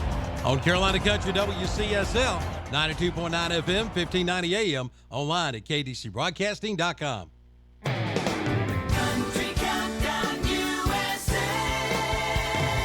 I'm Lon Helton, inviting you to join me as I count down the week's top 30 with my co-host Jordan Davis, who is now expecting baby number 4. Fourth one's coming. We were in Brisbane. I'm hoping 4 is where we cap it. You do know what causes it. I know. Okay, I know. I'm just checking. We got to stop this, but we're excited. That's Jordan Davis this week on Country Countdown USA. Wednesday at 1 p.m. on WCSL 92.9 FM, 1590 AM, and KTCBroadcasting.com. It's time to vote. Time to vote for the Captain's Cap Family Seafood Restaurant as Best Seafood Restaurant, Best Salad and Salad Bar, Best Sweet Tea, and Best Curbside Pickup. It's the 2025 Community Citizens Awards. Just go to GastonGazette.com and vote for the Captain's Cap Family Seafood Restaurant. Captain's Cap Family Seafood Restaurant, 3140 Linwood Road in Gastonia, online at thecaptainscap.com. You got to check it out. The Lithia Creek Tavern Bar and Grill at the Lincoln Country Club. They have all your favorite beverages along with some great food, all kinds of sandwiches along with soups. Check out their breakfast items too, including the breakfast hash. Open 7 a.m. till 10 p.m. Monday through Saturday, 7 till 8 p.m. on Sunday. Book your event at the Lincoln Country Club. And for tea times, call the Pro Shop at 704-735-1382. The Lincoln Country Club in Lithia Creek Tavern Bar and Grill, both at 2052 Country Club Road in Lincoln. Like them on Facebook too. Don't miss the Dodge President's Day sales event at Abernathy Chrysler Dodge Jeep Ram in Lincoln. Just announced. Lease a new 2024 Dodge Hornet RT for $278 per month for 24 months. $39.99 total due at lease signing. No security deposit required. Lease payment term is factored in. A $6,500 EV incentive provided by lender. See dealer for details. Don't miss it. The Dodge President's Day sales event at Abernathy Chrysler Dodge Jeep Ram, 1442 East Main Street in Lincoln. Attention John Deere shoppers. James River Equipment's Blue Tag specials are going on now. Which means huge savings on compact and utility tractors, residential and commercial mowers, Gator utility vehicles, and more. Visit JamesRiverEquipment.com/BlueTag for more. Get up to $2,500 off MSRP on John Deere riding mowers, up to $3,000 off MSRP on John Deere commercial mowers, and up to $10,000 off MSRP on John Deere utility tractors. James River Equipment Company, Highway 180 North, Shelby. Hi, welcome back to the Saturday Morning Sports Talk. Game. Good job, bro. Good job. Good job. Good job. All right, let's see. We're going to start with, we'll do this. Y'all like Oscar Robertson? I do. Terry, you like Oscar Robertson? Yeah, he's pretty good. My favorite point guard. All right. You think what he has to say means a lot? As long as he don't say Larry Bird's terrible. You think you and I have talked about this already? Well, Draymond said so much. Who cares what Draymond says? People. This is what I mean. One guy can say this, and one guy can say that. The game is what it is. People either like the game or they don't, and I think people enjoy the game, especially if their team can win. And you look at the basketball, it might be boring to him because if he's not passing the ball to Curry, what is he doing? Triple single. Not to single that out because I think he knows how to play basketball, but he's passed his ball to Curry more than anyone I've ever seen in basketball. And so it means a lot. So, it might be boring to him at times because for what he's doing, maybe it is boring when he's out there. He's not shooting a lot, and he's not guarding a lot. So it's boring. The man is out of the rocks. You just said that. He just said that. No, everything Oscar Robertson is good unless you don't say that bad about Larry Bird. Tommy. I mean, he's not even in the same category rebounding as Draymond is. So there we go. Oh my gosh. You forget Here that. we go. He can't. I bet Oscar Robertson has more rebounds than Draymond Green. Yeah, for his career. Draymond only averages 7. Oscar Robertson averages a triple-double one year. Oh, he did it 1 year. Well, that's more than Draymond. Russell Westbrook's done that tons of times, and they don't nobody want to put him on the same level as Oscar. I like how matter of fact he was. It's just like it's so obvious. What are we even talking about? All he does is pass just remember, the ball. Oscar, when Draymond gets up there and he's in the Hall of Fame with you, don't be complaining. There's no way. Trust me. I'm sorry. Did you just say Draymond's a Hall of Famer? He probably will be. No, he will not. How many championship Oscar win? One, wasn't it? Let's see. Oh, I'll be darned. Yeah, but he contributed to the championship, unlike Draymond. Tell you, Will Purdue has 5 champions. I mean, Judd Bushler has 3. I mean, all right. Now remember, we're told all the time. Every day we wake up and we're told by the kids today that today's NBA players, today's athletes are bigger, faster, stronger, more skilled than ever. So we're going to go to highlights in Chicago. I think it's Tristan Thompson warming up from 6 feet away. 0 for 1, 0 for 2, 0 for 3, 0 for 4. That ain't even a 4. 0 for 5. Tell you, this person is paid $11 million a year. Is he missing on purpose? Nope. $11 million a year, missed 8 straight shots from 6 feet away. Well, he's almost pushing it off the. Sometimes your only talent has to be tallness, Tom. That's all it is. Well, he was part of our championship team. I guess he's still technically on the roster. I mean, I don't think he gets to play very much, but he's part of your team. He's part of the team. Here's the worm. LeBron is so easy to play. He's so easy to play. He don't have any moves. See, didn't turn on, did it? All the move he has is straight down the line. He ain't got no moves. Where's he going? Where's he going? That's quick. Straight downhill, man. And just Don't say that'll be You stop that. Scottie Pippen for shut his ass down quick before I get to him. This game is too simple. He just big. Now, 260, whatever, 6'8", 6'9". That's the only thing he got, pretty much. I play against guys 7 foot 300, so it doesn't really matter. What about KD? KD, same thing. I mean, if the Bulls or Pistons or anybody, Terry, said, Dennis, guard LeBron this game, does he get 20? Whole game. So you ain't got no other to do but guard LeBron. Oh, yeah. Oh, yeah. He gets 20. Who, LeBron? Yeah. On Rodman? Yeah. No. Oh, yeah. I think just because he says he's going to shoot. He only averages 27 as a career against people that don't guard him. I'm saying, what is he going to do with somebody that does guard? Have we not watched it? He held Shaq under 20s a couple of times. If he plays in Rodman's era, yeah, but if he plays in today's era, no. That's what I'm saying.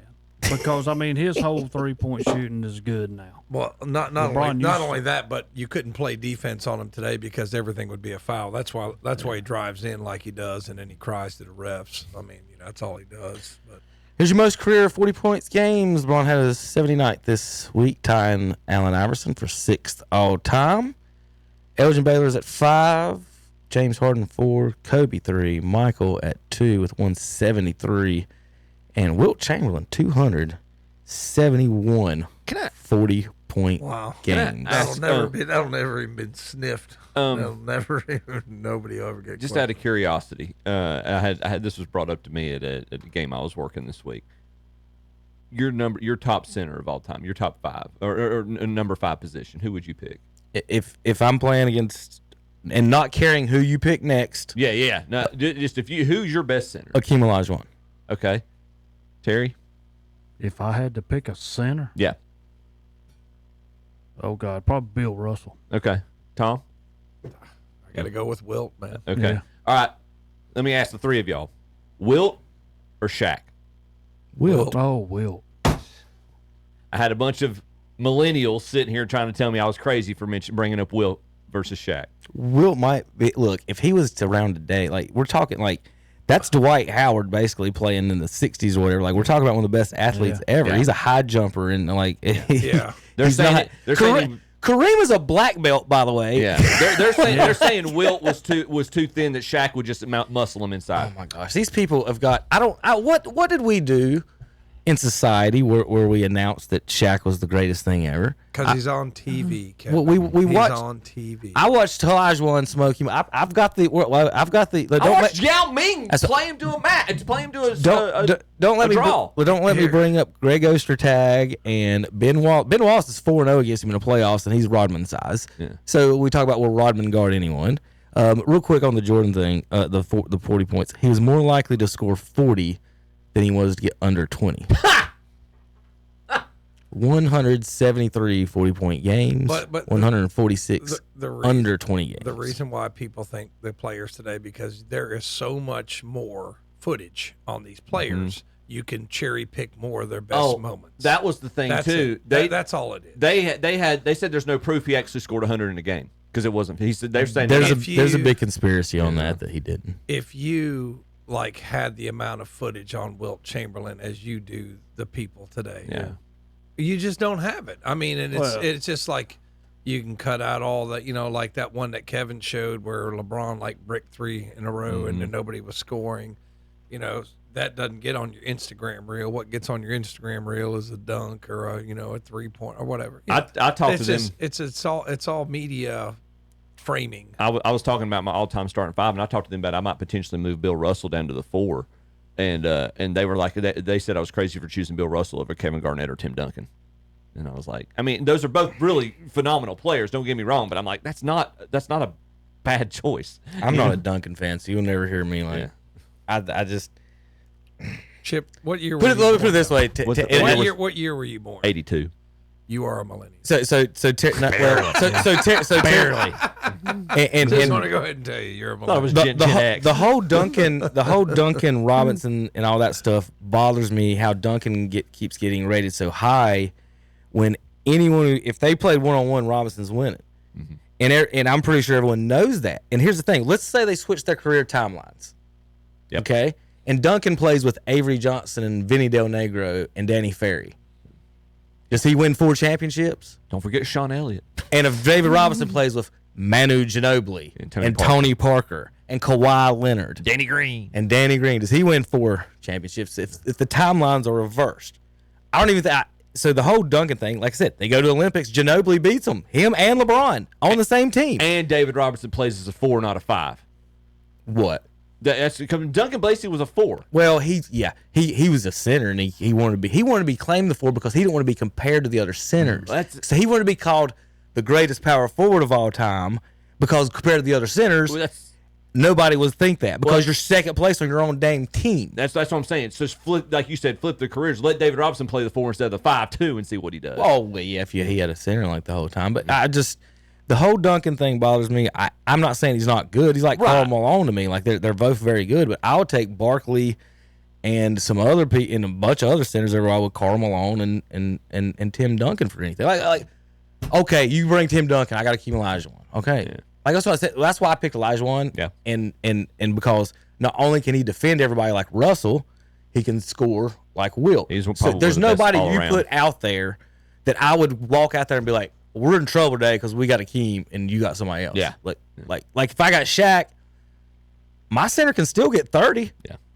Shaq didn't defend anybody. He got his rebound and dunked on people. He liked to push big, tall, 7-foot white boys out of the way and dunk on them. But again, like any other center, there's nobody else I'm worried about killing my center. We're gonna break even or whatever if I got Akeem out there. You have to remember, Shaq's on TV, so he must be the best ever. I mean, but they don't give Barkley that credit at all. Well, no, I mean that's what's weird about it. I'll tell you what, if Barkley would have, I saw the video where you had Wilt Chamberlain working out. If Barkley would have worked out like that, you imagine how good he would have been. But Barkley, I'll tell you, man, he didn't do all that stuff. Yeah. He didn't do all that stuff. That's what Pippen called him out. Remember when Pippen and Barkley were playing together on the Rockets, and Pippen got frustrated with it one time and was getting interviewed. He's like, Michael was right about him. If he's too lazy to work, that's why he's never going to win a championship. That's what Kobe said about Shaq. Kobe said he could be the greatest ever if he had worked hard, and so like when people talk about LeBron, these kids today, like I put Wilt and Shaq and LeBron all kind of in the same category as like, your bodies gave you the advantage, not your skills. Like, there's way more skilled. Tim Duncan's way more skilled than Shaq. That's probably why I beat him a lot. Yeah. But, Shaq didn't win a championship without the best shooting guard on his team in the NBA. True or false? Whatever year That's it was. probably true. Whatever year it was. He won 4 championships, and he had the best shooting guard in the NBA on his team. But then Shaq and him always had conversations because sometimes Shaq thought Kobe shot too much. Well, I'm talking about Dwayne Wade too. Well, Dwayne Wade too. Yeah. That's what I'm saying. He didn't win of anybody else except the best shooting guard in the NBA with no Michael in the league and no other centers in the league. So Shaq's dominance and made the finals with Penny. He made the finals with Penny, but Shaq's dominance happened after all the good centers retired and with the best shooting guard in the league. So that's how dominant he was. It's funny when you mentioned like Dwayne Wade because I know I saw a interview with him, and he acted like nobody's really thought I did anything. He said they thought, well, I got LeBron. He said I was leading Miami. Yeah. He said I'm the one who took the back seat when LeBron come. Mm-hmm. He said so we would all be good. And Bosh took his back seat, so they'd all play together. And he is like, he said people act like I didn't play. He says I could score with anyone, And he's telling the truth, so don't put me down. But yeah, I don't. Yeah, I was very. These young men were very. And I go, what's the next generation after millennials? Because I don't know if it's that's Gen Z. Yeah, they were a bunch of Gen Z guys. But on the backside of it, Shaquille could play. I mean, some people like you. He's got game, no doubt about it. I would argue. I mean, if it really had to be physical, he's a borderline top 5 center. Yeah, and then he was going to move whoever was guarding him around. Yeah, because you was not going to stop him. Mm-hmm.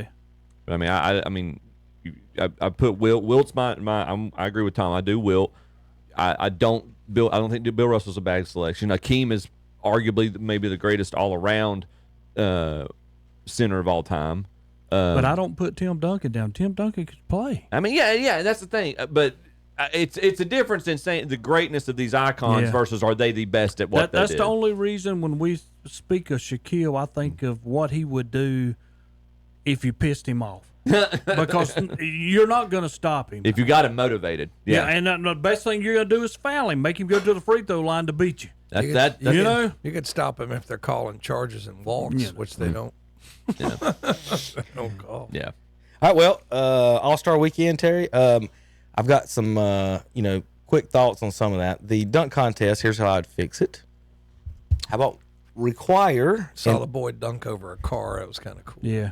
We've already seen that before. Yeah. Well, I mean, what else you gonna do? That's what I'm saying. We've already seen that exact same thing. The dunk contest. There's nothing else you can do. So here's my fix. First of all, it has to be All-Stars. Okay. The 3-point contest, the dunk contest, the skills competition, All-Stars. Mm-hmm. You've got 12 on each team, isn't it? Yeah. 2 dunkers on each team. You got 4. There you go. It ain't that hard. However many they had with this 4-team tournament or whatever. Pick the 4 best shooters. You got your shooting contest. Like, I don't want to see these people that I don't know in the dunk contest. Mac McClung. Correct. Yeah. I don't. He's made more money in dunk contests than he has playing in the G League. Yes. Yeah. I don't care about any of those. I don't care about any of those people. Nothing about it.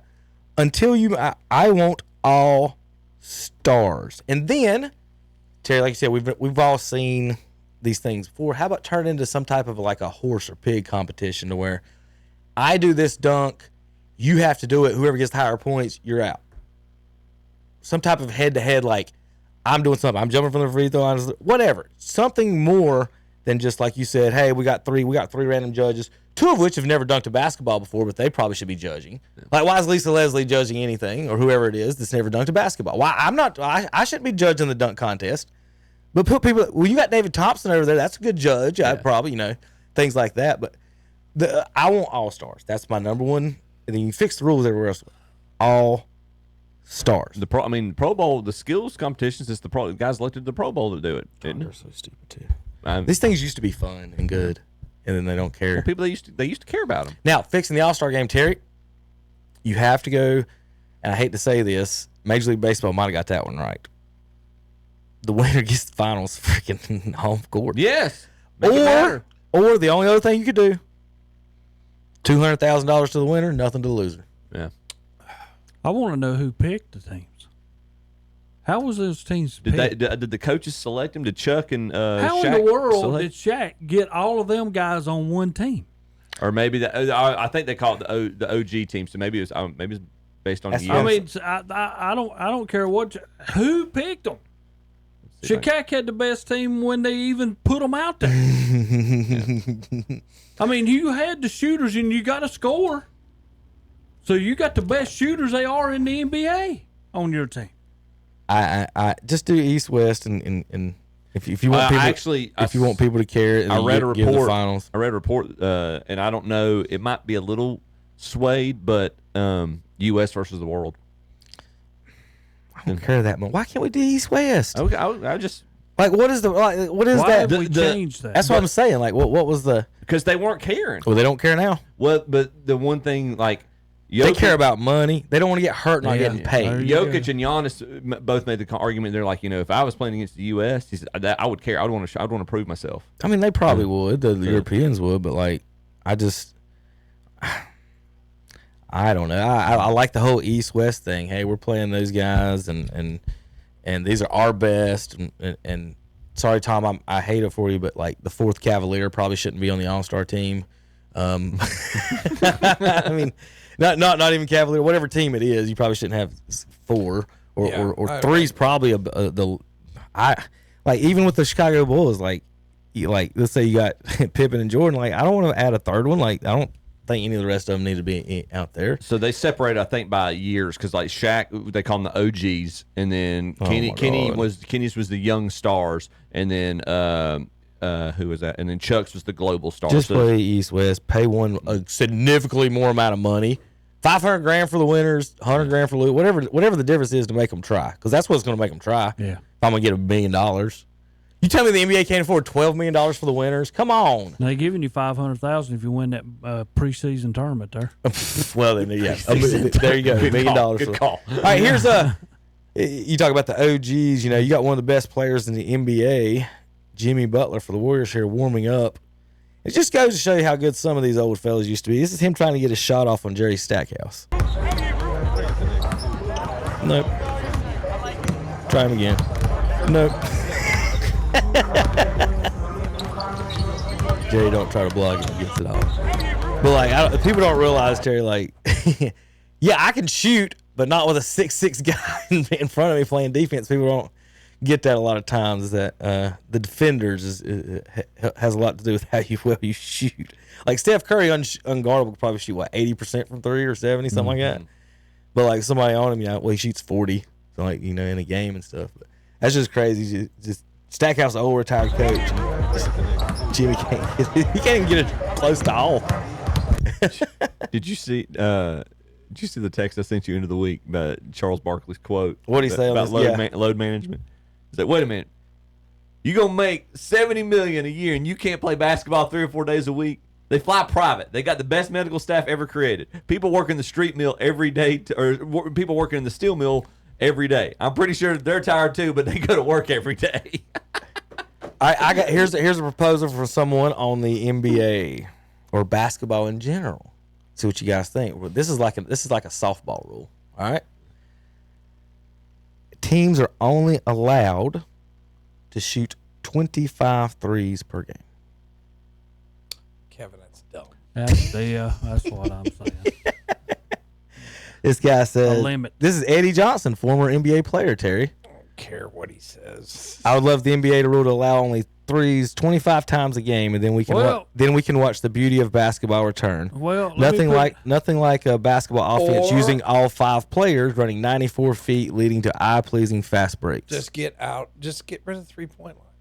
Just get rid of I'm fine with the 3-point line gone. I am, because that would make you play basketball. You know That's what I mean? Eddie's saying. No, he's not. He's saying there should be a limit. Right. Just get rid of it. You said 0. Get rid of it. He said 25. Yeah, but now that you have a harder limit than he does. 0.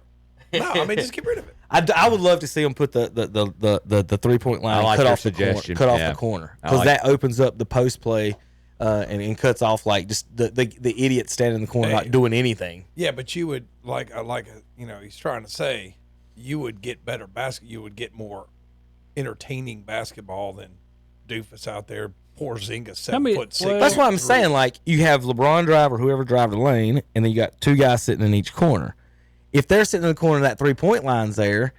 Now we're not so much. Those guys they're not 7-foot specialists sitting there shooting threes. Those guys are probably slashers instead, like Iguodala and stuff like that. You want your wings down there, or Barkley's and Karl Malone's, some bruisers and stuff, and actually get some work down there. But Terry, your thoughts on that? Well, I'm thinking about it. Well, what's an average now for the NBA? 40 threes a game per team? Yeah, at an average now. I don't even. The reason I'm saying that because the other day I'm watching Toronto, and there's a 6'8" guy who gets the ball underneath the basket. I'm talking all he has to do is turn and lay it in because there's nobody guarding him. Correct. And he passes it back out to a corner for a guy taking a three. I'm like, so you gave up this 99% that you're going to lay it in for two to give it up to a guy on the outside who's shooting 40%. The average is around 35-ish. And that's going to keep going up. Boston 48. Yeah. Boston led the league last year in 48. Chicago 43 attempts a game. Golden State 42.5. Cleveland 41. Yeah, there was a highlight of LaMelo. He was Charlotte 40. He was like a foot and a half from finger rolling it, and then he kicked it out to one of those dudes I've never heard of for a three in the corner. Well, that's when I said Toronto, because this guy, like I said, you lay it in. That's how come you're last. Like that play wouldn't. Yeah, that's what. There you go, the Hornets. Yeah, because you don't take the two, but you dish it out for somebody on the side to take a shot. That's LeBron's fault in the corner three's fault. That's his career move. It's been his career move. All right, we talked to Iverson last week. I found a good highlight, Terry. 50 points against the Cleveland Cavaliers as a rookie. And then Tom, y'all are just getting smoked here. Let's see some Iverson. Gets his first field goal. Very good shooter, and we were talking before the game. Stackhouse is on this team. Now, here's what I want you guys to look at. Every time Iverson drives, count the people in the lane. And then think about today's action, Terry, with everyone out of the 3-point line and nobody there to stop Iverson. This is what we was talking about. It's like he might be lost on leading scorer if nobody can guard him. Sixers depleted by injuries, being hurt by the other team's bench. What you got? No, when this is done. No, I was just listening to Iverson. Just for the record, Draymond Green's career average is 6.9 total rebounds a game. Oscar Robertson's 7.5. Terry. For a point guard. But look at this. There's Brad Daugherty in there. Bob Sura. Bob Sura's not having a good game right now. chasing Allen Iverson. But I'm just trying to tell you folks, kids today, you have no idea what this man would do to this league right now with nobody guarding him. But every time we go to the lane, guys, there's Danny Ferry down there waiting to go help David Robinson here. Overweight Sean Kemp. But look, there's two people we shooting over. There's two people in the lane. It's almost unheard of today in the Nuba. You guys didn't dream of still Goskis down there as a center. Tom, y'all still holding it down over there in the East? Oh yeah, they look real good. They annihilated New York last night. I'm gonna tell you what, New York might as well just sit back because Boston just beat the crap out of them a couple days ago, and Cleveland did it last night. We've been saying it for 2 months. It's Cleveland, Boston, and everybody else. Yeah, in the East. How's Charlotte doing? Well, they beat the Lakers. We were 14-40. We beat the Los Angeles Lakers. We beat the Los Angeles Lucas. Yeah, they did. They beat them, and then the very next game, Ball has to sit out because he did something to his foot. Yeah, and a lot of work to beat LeBron and Luka. Whatever, man. The center that failed his physical that they're disputing is sitting out for health purposes right now. Mark he's still back with Charlotte. Yeah, that's what I'm saying, but he's not playing right now. He did play against the Lakers. But played with Charlotte. He played against the Lakers. Oh, he did play. Yeah, he did play. They're going to have. I don't know if he's sitting any forward, but they are now 259, the fourth worst record in the league. Then that does not guarantee you a top 3 lottery pick. Of course, teams are talking about the number 1 pick. Of course, everybody's going to want the kid from Duke. Apparently. We'll see where that goes in the future. But, yeah, Hornets are way out of 31 games back. He might return to school. Yeah, well, okay. I felt sorry for NC State the other night, Terry. You felt sorry. I was watching them. They were getting annihilated. I was like, oh, my God. And I'm going to tell you something. I'm glad you mentioned Where was that Carolina team been all year? Yeah. No. Before y'all say anything, 3 straight days we got nothing but nonsense texts from Terry, and I'm sitting there watching the Carolina game, waiting on my text to come through. I didn't get any damn text, Terry. What? You ain't texting 3 days since then. Tom, you got any text since that game? Any texts? I didn't send out no text about that game. I'm not exactly. That's I knew better. No, that's what I'm saying. The 2 days before you sent out like 40 texts. Did you hear that? I only send texts when I know it's gonna be. When I know it's gonna work out. I'm not stupid. And he sent one since. They even done since. Why do I want to send that out? He probably sent me 100 texts about Notre Dame. And Cleveland, I will. And they hadn't send sent nothing this week. I will send Cleveland because Tom knows I was he's just sitting right here beside me in this hallway on this Saturday morning that he knows deep in his heart we're not going to get to Boston, but we're not going to beat them in 7. He knows that. He knows that with the bottom of his heart. That's not going to happen. We made the Hunter trade. I think we're good. I think we're solid now. I'm still saying what Tom. He was the last piece. No, he's the last. Tom, well, one of you's got to score. Let me put it to you like this. One of you's got to get through Giannis. 42. That we ain't worrying about that. What did you ask? But who said up better to get through Giannis? I said one of you two has to get through Giannis. We've got 2 7-footers. That's fine, but you still got to get through. We can get through him. Yeah, Boston can take care. I mean, Tom, he's won the championship, and y'all haven't. So like, all I do is I'm just saying, you got to get through Giannis. We can get through. Cleveland's not scoring no 142 on us. Y'all might not have to get through Giannis. They might take care of Boston. Yeah, that's not gonna happen either. I mean, well, don't get me wrong. Game Cleveland 7 played buzzer very beater. well last night. They did. Do what? Damon's going to hit Lillard's going to hit a Game 7 buzzer beater. Oh Lord! He knows. Throw Boston out. He's the same way. He knows in 7 games that's not gonna happen. All right? Who's better off now? Who's your favorite in the West across the board now? Oklahoma City. Yeah, sure. Okay, so I think SGA's going to get his first MVP this year. Not Denver? No, they playing good. You better watch out. You better not cry. You better watch out for Denver. For who? LeBron, Tom? Not LeBron. No, I'm just telling you that once Denver gets going here down you the don't stretch, want Denver to make the championship. Boston. I think that's what Boston will destroy them. Destroy, wouldn't it? My question is, Terry, on the Lakers, how is that going to fit? Luka is a ball dominant. Oh, that's not going to happen. I've already told people when that happened, that's the worst deal anybody could have. Luka's a ball dominant scorer. LeBron is a ball dominant stat patter. Neither one of them play a lick of defense. I don't understand. I didn't understand putting Kyrie with Luka, and now putting LeBron with Luka. Well, now they're having to talk about who should be taking the last shot. I don't think it should be a question. I would give it to the best shooter. You know, it's Luka Doncic. Well, no, when they played the other day, they gave it to LeBron. I know who they gave it to. Luka and you saw what shooting happened. Good. Yeah. Well, Luka wasn't shooting good. LeBron had the hot hand that quarter. Is what they he said. He had 16 points in the fourth and quarter. I don't necessarily disagree with that, but you saw the result. He's not. I don't. You can say a lot of things about LeBron. Clutch is not one of them. You just planked it. Well, I ain't got nothing with what they've done because to me they just helped everybody out by taking Luka. Because you let your number one threat on defense go, and Anthony Davis, but now you have to sit back on the backside and say, okay, now Anthony Davis ain't even playing. How can you? Wouldn't the Lakers be better off? Yeah. So how can you even be considered the GOAT when you're not even one of the first 3 people that come to mind that I would want to take the last shot in the game? Jordan's better than you. Not on your own team. Kobe's better than you. Yeah, not even on your Kobe's better than you. Damon's better than you. I take Dwayne Wade, Ray Allen. I'll take Ray Allen. Yeah. Yeah, for sure. I'd take Ray Allen. A lot of people on your own teams. Yeah. That's why he kick out. But no, I was just curious about that. Minnesota, Dallas, Golden State. Does Golden State have a run in on Terry at all? No. Jimmy Butler's not a franchise different. Your boy said he's the franchise. They're 4-1 since he come. That's all you got to say. Since he arrived, they 4-1. I will say, Wembyana is out for the year now. It might be.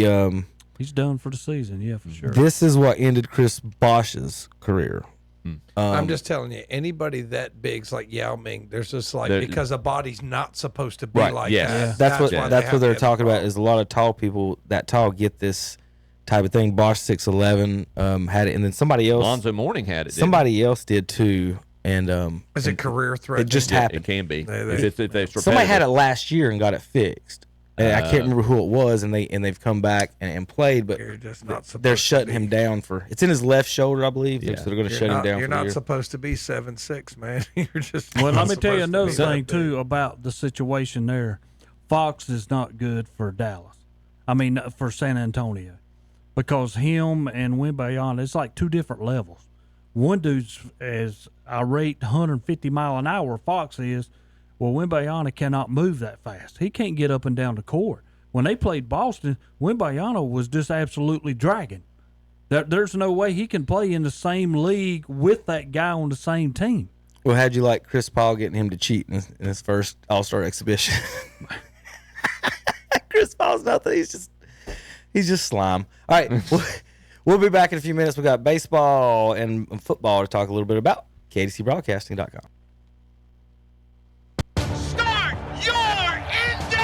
The green flag is out at Atlanta Motor Speedway. The intensity is on right here. It is 2 wide for the first 3 rows. 3 wide middle goes the lap machine of Bubba Wallace. Big time push from Bubba Wallace to Kyle Busch. Wallace looks inside. Busch right up to Blaze Ripper. Crossover move. Kyle Busch up high. They're 3 wide for the lead. The M Better Health 400 from Atlanta, Sunday, February 23rd at 2 p.m.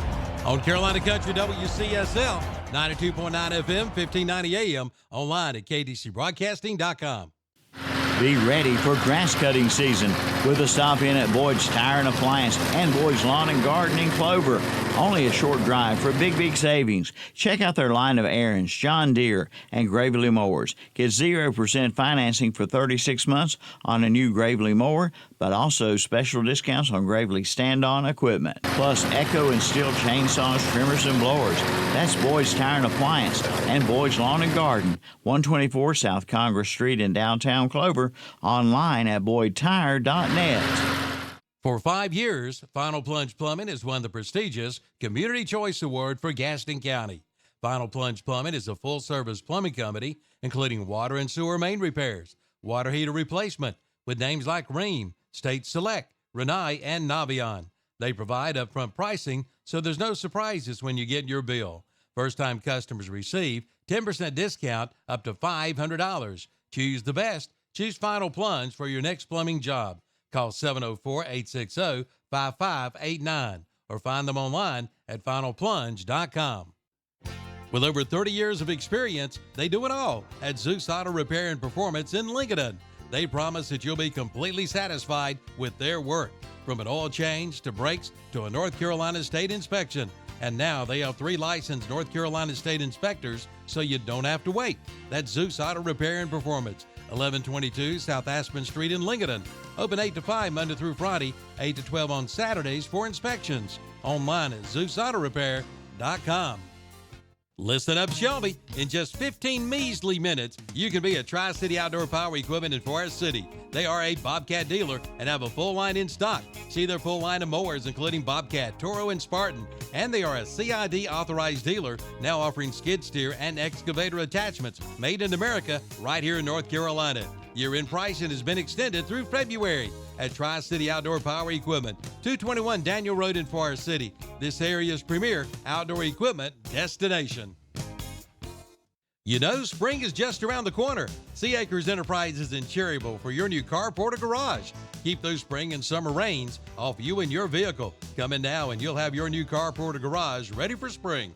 And don't forget about their metal roofing, 3x12 foot, available in dark blue, rustic red, white, black, and silver Gavaloon for $30 per sheet. They will not be undersold on 40-year painted metal.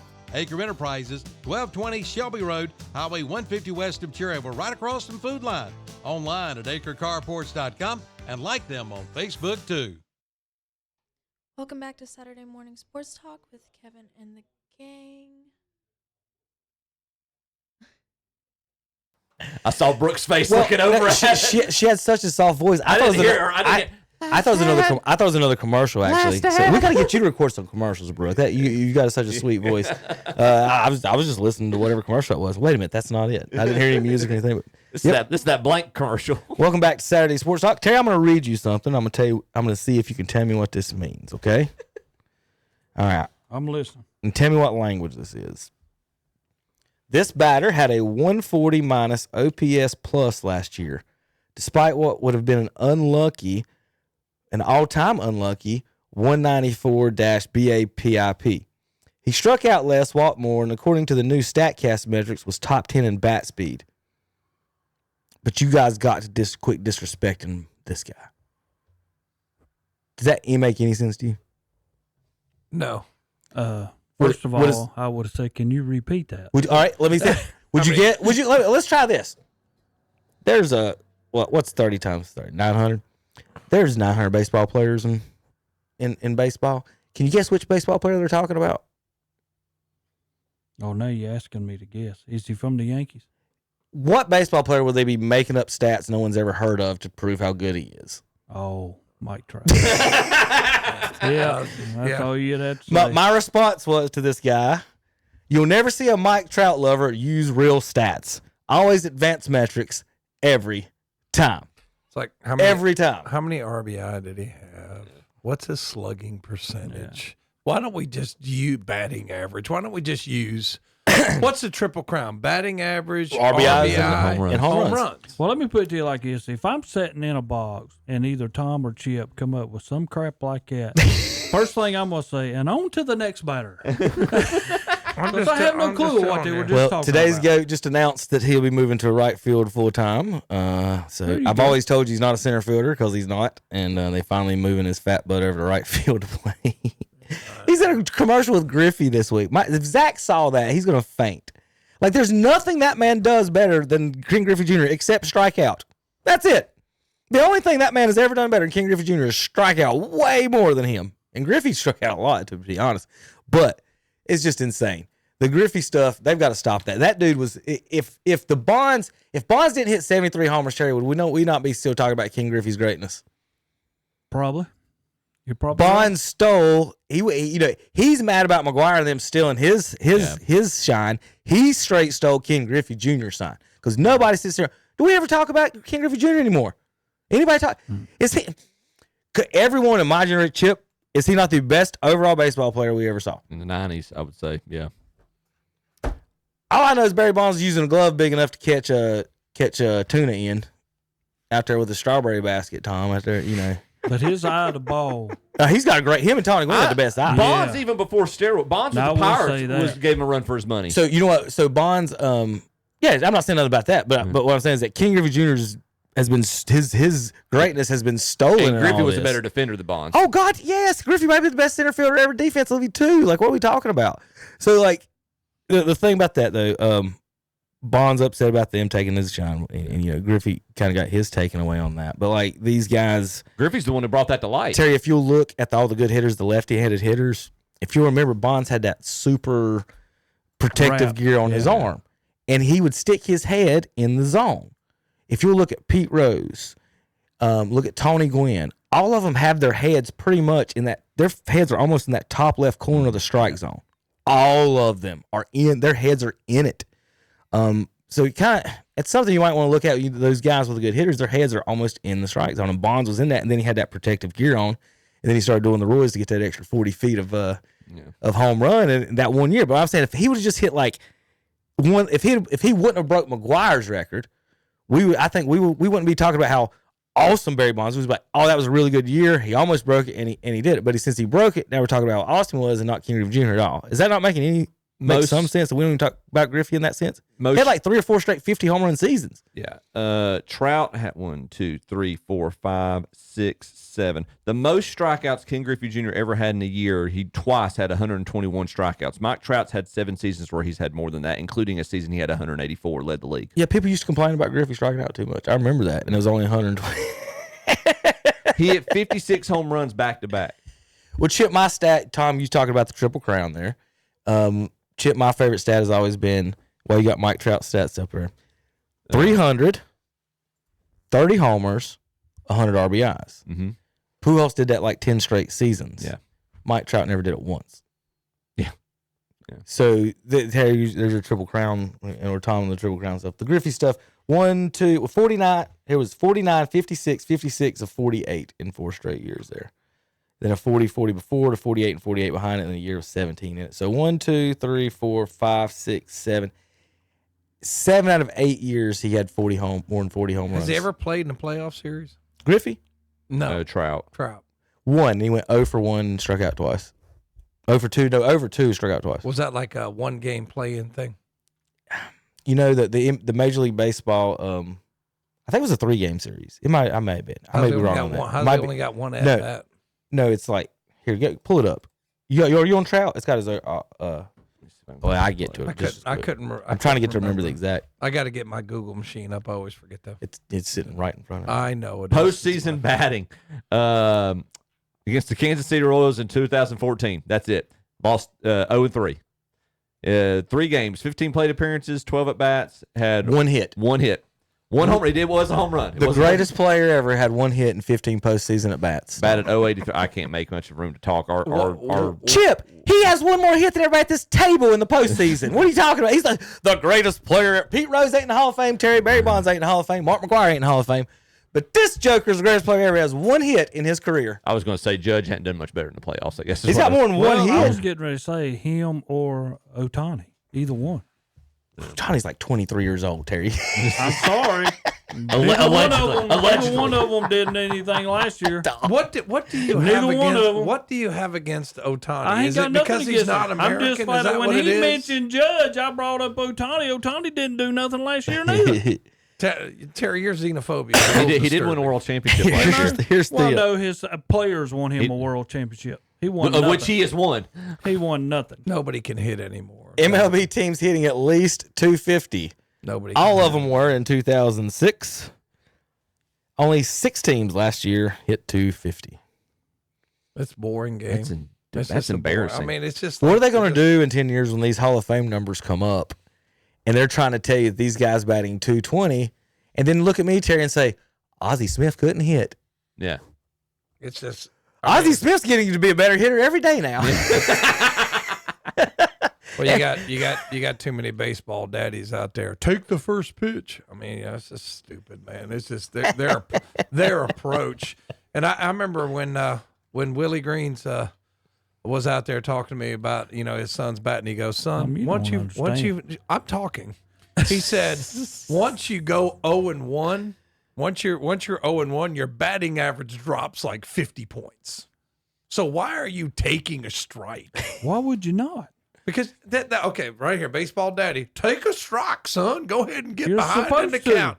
No, you're not. Yes, you are. That is the dumbest approach. It's more. That is the dumbest. Kevin, you know a little something. I agree 100% with Tom on this. Kevin, it's not that. Kevin, I ain't taking any strikes. When are you going to get a fastball? Right. First pitch. You're First 2 get pitches. A fastball. First 2 pitches. Or 1-0. You're going to get a fastball 0-0 or 1-0. If I get in there and I swing at the first pitch, nobody knows who I am. If I at least wait, nobody knows who you are. I got more time for people to know who I am. You're an idiot. You're Terry, going to see my face It's more. an idiot. It's just such. Did he just say take idiot. a pitch so people can see his face? That's what it's about. I can't do that. I don't know if I would agree.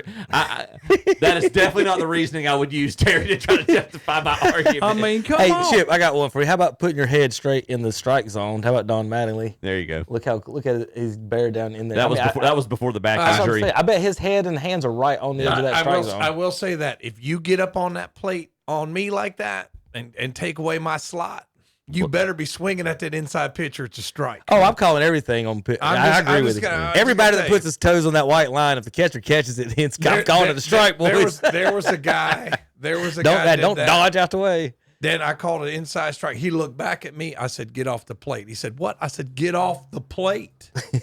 If you don't want that call, because I'm calling it every time. Well, it's inside. I don't care where it is. I can't see it. You're in the way. Did you say how many seasons Griffey was 30, 100, and 300? I didn't look up Griffey's. He's had 3 of those seasons. Yeah. And there's multiple seasons. Obviously, he had over 40 home runs, 50 a couple of seasons with over 50. But yeah, 3 seasons he went 30, 100, and 300. What about Bond? But that's the reason why I don't. I'm not counting his Giants years. Go ahead, I don't Tom. try to call no stupid pitch that far outside because then they get up on the plate. So but I'm going to tell you, if I'm not calling that pitch way outside, don't get up on a plate. Ozzie Smith, a career, Terry. You know what was his batting average? What's your guess? Ken Griffey Jr. Ozzie, probably like 303. No, Tom Lennon. Yeah, it wasn't that good. No, they said he wasn't a good hitter. And he wasn't that great. It's 262. Bonds had 2 of those But years he's- as a Pirate. But he's better than 24 Major League Baseball teams. Yeah. That's what I'm saying. Like, that we were told for decades that Ozzie Smith was a poor hitter. Well, he stole like 100 bases a couple. But anyway, then we're looking at these 6 teams batting over 250 in baseball today. Just awful, awful, awful. I don't. It's not fun to watch. No, it's not. All right, Chip, here's the question of the day. Okay. 100-yard shot, 96 yards over a giant tree. Ever seen one of these before and been on a course like this? There's one in Myrtle Beach on a par 4 that's like this. But not a, I'm trying to remember if I've played a par 3 like this or not. I swear I have, but I can't remember where. You know what that looks like? Looks like firewood to me. That tree. That reminds me of the old tree that was in front of the green on the number 2, the par 5 at Riverbend. It was like you couldn't go for the green in 2 there. You've got to bail out to the right. Why should you not have that? It's obstacles. You I gotta like get it. around them. Yeah. I like it. What is an obstacle? I don't know. we need to destroy that obstacle. Chip, what are you hitting there? I'm pulling the 60-degree wedge. I can't hit a 60-degree. My 60 goes exactly 100. So. I'll get. And it goes over the tree. I'm so. choking down on a pitching wedge. I'm going to choke down on a pitching wedge and try to elevate it a little bit. I'm going to punch a 3-iron. I don't have a very high. I'm probably not. I'm probably hitting at the tree where I got a little chip shot. Yeah, my 52. I could probably if Chip, I'd probably safely hit the my gap wedge and hit it soft. I'm just worried I'd sail the green with it. Is my only thing. You want a more lofted wedge like that just to get the trajectory to clear the tree. Yeah, my 60 will get over soft. I'd feel 100% confident with the 60 on that, but I would just be like, it may be short, a few yards, just on depending on what the flag is. That's my only thing is like. But anyway, that's just an interesting shot. I thought that's a very, very unique course design, right there. Hey, Tom says just punch the 3-iron. That's what I would do. I mean, I haven't played golf. That's not a bad idea. Run. Well, depending on how short the grass is in front of the green, run it up with a 7-iron. All right, here's an absurd top 10 list of NFL quarterbacks of all time. I don't disagree with the first 2, but everything after that is absurd. Everything after that is stupid. They got Brady 1, Montana 2, Manning 3, Mahomes 4, Aaron Rodgers 5, Brees 6, Dan Marino 7, Elway 8, Favre 9, and Johnny Unitas. They've got 10. They got Brett Favre in front of Johnny Unitas. That's crazy. So what I did was go back and make my Mount Rushmores 1, 2, 3, 4, and 5. We'll see what you guys think. There's only 4 people on Mount Rushmore. I made 5 Mount Rushmores. I built a lot of. Okay. I built a lot of. A lot of mountains. I agree with your first one. Bradshaw. First one, I got Brady, Montana, Mahomes, and Unitas. I agree. Number 2, Elway, Bradshaw, Staubach, and Marino. Number 3, I messed up. I got Marino twice. I can't remember who I was supposed to put in there. So we're gonna go 7 out of 8 on that one. Marino, Aitman, Peyton, and Breeze. Then Rodgers, Favre, Young, and Warner. Stabler, Eli, Big Ben, and Starr. Terry, anybody you want to move up or down? Yeah, I'm moving Eli up and bringing Rodgers back down. Mm-hmm. All right. 4 and 5. Eli did win 2 Super Bowls where Rodgers won 1. Well, I don't have Ken Stabler on there. Should he be on there? Bart Starr. I got Starr at the bottom. You got Stabler at the bottom. Well, I did get Stabler. Okay. I would do. Those are the few different. Yeah. Anybody on the top 4 though? I would probably take Marino down a few. He would not be on number 3. No, there's no way. He is good, but he never led nobody nowhere. He led a team to a couple of Super Bowls. Okay, so he Marino got there. won.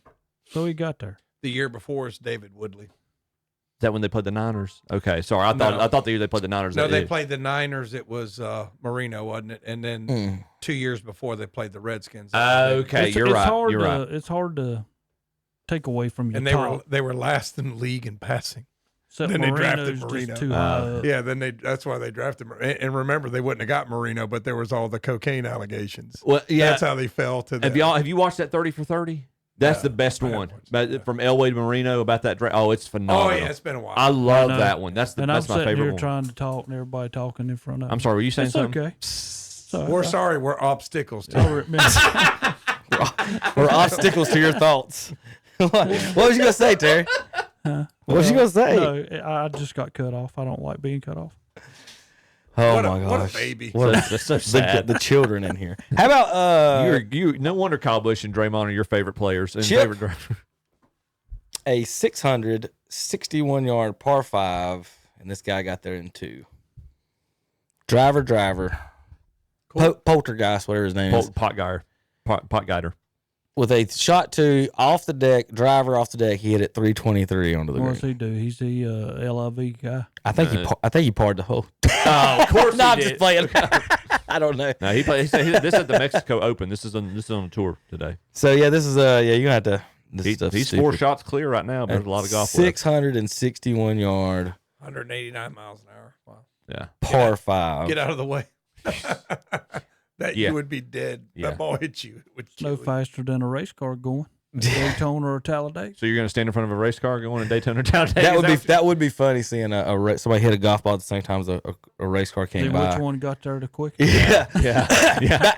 That's good. Put something out there about 100 yards of screen or something, which I'm blew it first. How about with temperatures in the 20s down in Atlanta?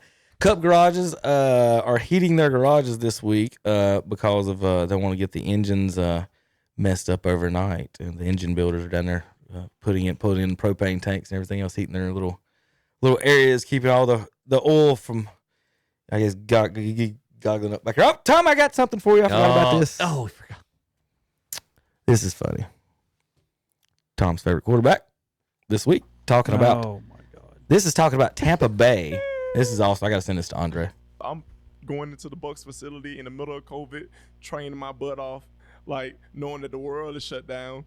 But I see signs of TB12 being built in the middle of COVID. I said, now how in the hell are they able to build a TB12 in the middle of COVID? and nothing. So he's talking about his workout facilities. Nothing is announced yet. But I'm going to the facility still. I'm like, man, I'm going to get a chance to work with Tom Brady. Oh, my goodness, it's going to be amazing. And then breaking news. Tom Brady has just signed with the Tampa Bay Buccaneers. I'm just sitting there like, I knew that TB12. There don't nothing happen by coincidence. Like, I'm sitting there getting my life, and I'm going through it with my dad. Like, I just been broke an NFL record with 33 touchdowns, 30 interceptions. Like, ain't nobody going to ever break that ever. Now that's funny.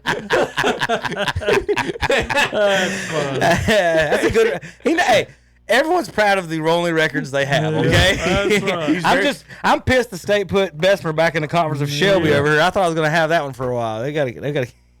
Now I got to pay Steve some more. Happy birthday, Steve Degree. By the way, happy birthday this week. It's all right, Terry. Tell us a little bit about this fella. And there goes Dorsett. Yeah. Look out. So why does nobody ever bring him and Emmett up, Terry, when we talk about the running back? I always bring Tony Dorsett up. His first guy for a 99-yard touchdown against. Well, you're about to see it here on this next play. Yeah. Right here. Bam. Adios and have a good day. And at the 20, he's gone. That's right. Good block. Good block. He's some long strides. He stepped out of bounds right there. No, he didn't. But I saw these highlights popped up this week. They were talking about how they're giving out your centers retired. Just was it Frederick or whatever retired? Yeah. And Zach Martin retired. And let's talk about the lines and everything. And they were showing some running backs. I'm like, there they go. Not giving Dorsett and Emmett any credit right there. Not giving him any love. No, it was the lineman. It was whatever that dude. That's like Dallas now. Rico Dowdy, we don't know what we're going to do with him. And I'm like, what are you doing? He was a 1,000-yard rush for us. Give him some money. Make him stay. Give him somebody that'll block for him. My God, y'all, what your are we line doing? looks like it's in shambles right now. All right, the president announced that of no men playing in women's sports now across the country is executive order. The Maine governor decided to get a little mouthy with. Did you see this one, Tom? Over transgenders, the Maine governor wants to argue with him. So this is how this went. The NCAA has complied immediately, by the way. That's good. But I understand Maine. Is Maine here, the governor of Maine? Not here. Are you not going to comply with it? I'm complying with state and federal laws. We are the federal law. Well, you better do it. You better do it because you're not going to get any federal funding at all if you don't. And by the way, your population, even though it's somewhat liberal, although I did very well there, your population doesn't want men playing in women's sports. So you better comply because otherwise you're not getting any federal funding. See you in court. Every state, good. I'll see you in court. I look forward to that. That should be a real easy one. and enjoy your life after governor, because I don't think you'll be in elected politics. He sued her the next day. Like, come on now. What is she fighting over? Like, I want this dude in here with these girls. Like, what is she fighting over? I don't know. I mean, I just you want to die on the hill. Pick your battle. You want to die on the hill of letting Leah Thomas win a swimming competition. Okay, I mean that's why you're going to lose elections. I mean you're not until they realize that their woke wing is killing them. They're not. It's not going to change, man. It's just when people hear that, they're like, I'd vote for anybody except that person. Dak Prescott is now the 4th oldest starting quarterback in the NFL. That's how long it's been. Every time I think of that, it makes me mad. But Dallas has got a great benefit with the salary cap going up, so here's our chance to keep Micah Parsons. So, almost everybody on the Mavericks lineup is now formerly Nike or a Nike player. Darrell Armstrong was arrested this week, local player. I don't know all the details. And how about Duke or Louisville tricking Duke? Louisville the women lined up on the wrong side on purpose, Terry, and we get an easy layup. Very, very strong in the third quarter. I guess those Duke weren't the top ACT scores. I was about to say, were those the ones that got in on athletic scholarship, or I thought Duke was supposed to be academic school there, Tom, and excellence. Whatever. Is that not hard to believe that a coach would let them go to the wrong side? Like nobody over there knowing? I'm not surprised. I've seen it before. Come on. Not at all, Tom. Oh, no. Oh, no, I think I had one. Oh, there's the Griffey Trout commercial.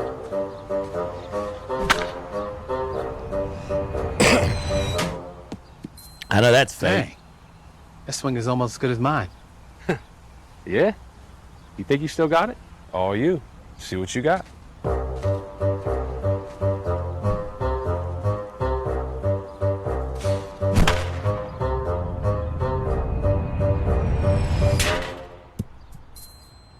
Wow, not bad. For only one MVP. Here's how a 3-time winner does it. Now, isn't that the saddest thing of all time? And so, like we talked about with Cam Newton and his MVP vote and the kicker chip, I will always, anything, when people say I won the MVP or somebody won the MVP, I always like to correct them and say he was voted. Yeah. MVP. Anybody can win a vote, but you're not going to sit there and tell me that dude's better than King Griffey Jr.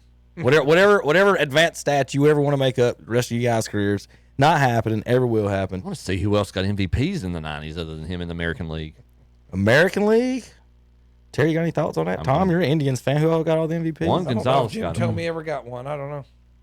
I'm going over to look at it. We was no good in the 90s, so there's no use. There's no Royals. Yeah, there's no use of me getting in on that conversation. Was it like Yankees players? Like who?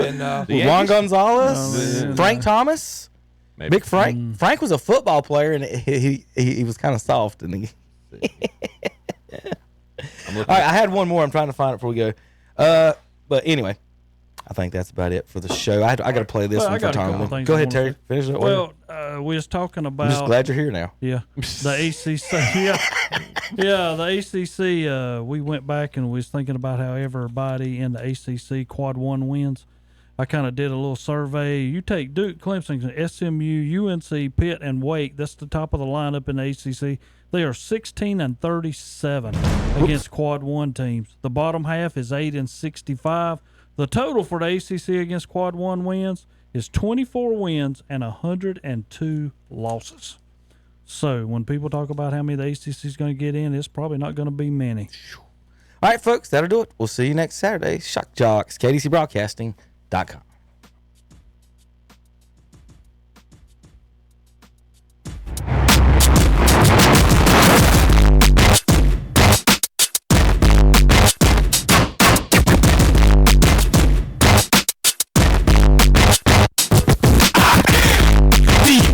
Man, I only do things incredible can, cause I see you with chosen breed. You don't see me like me, cause I am the reason you do what you do when you wanna be me instead of you, cause I'm still on beat, showing love to the streets. Come on, you know me, cause that's That's who I am.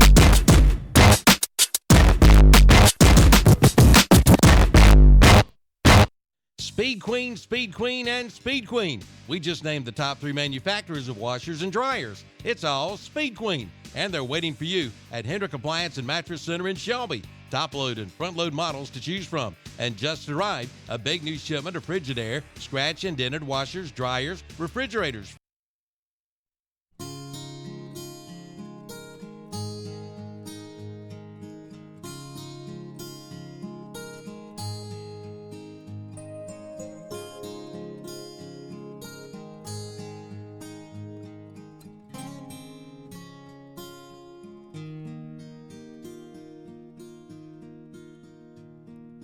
Run your fingers through my hair and softly kiss my lips and hold me close in your embrace and love me face to face.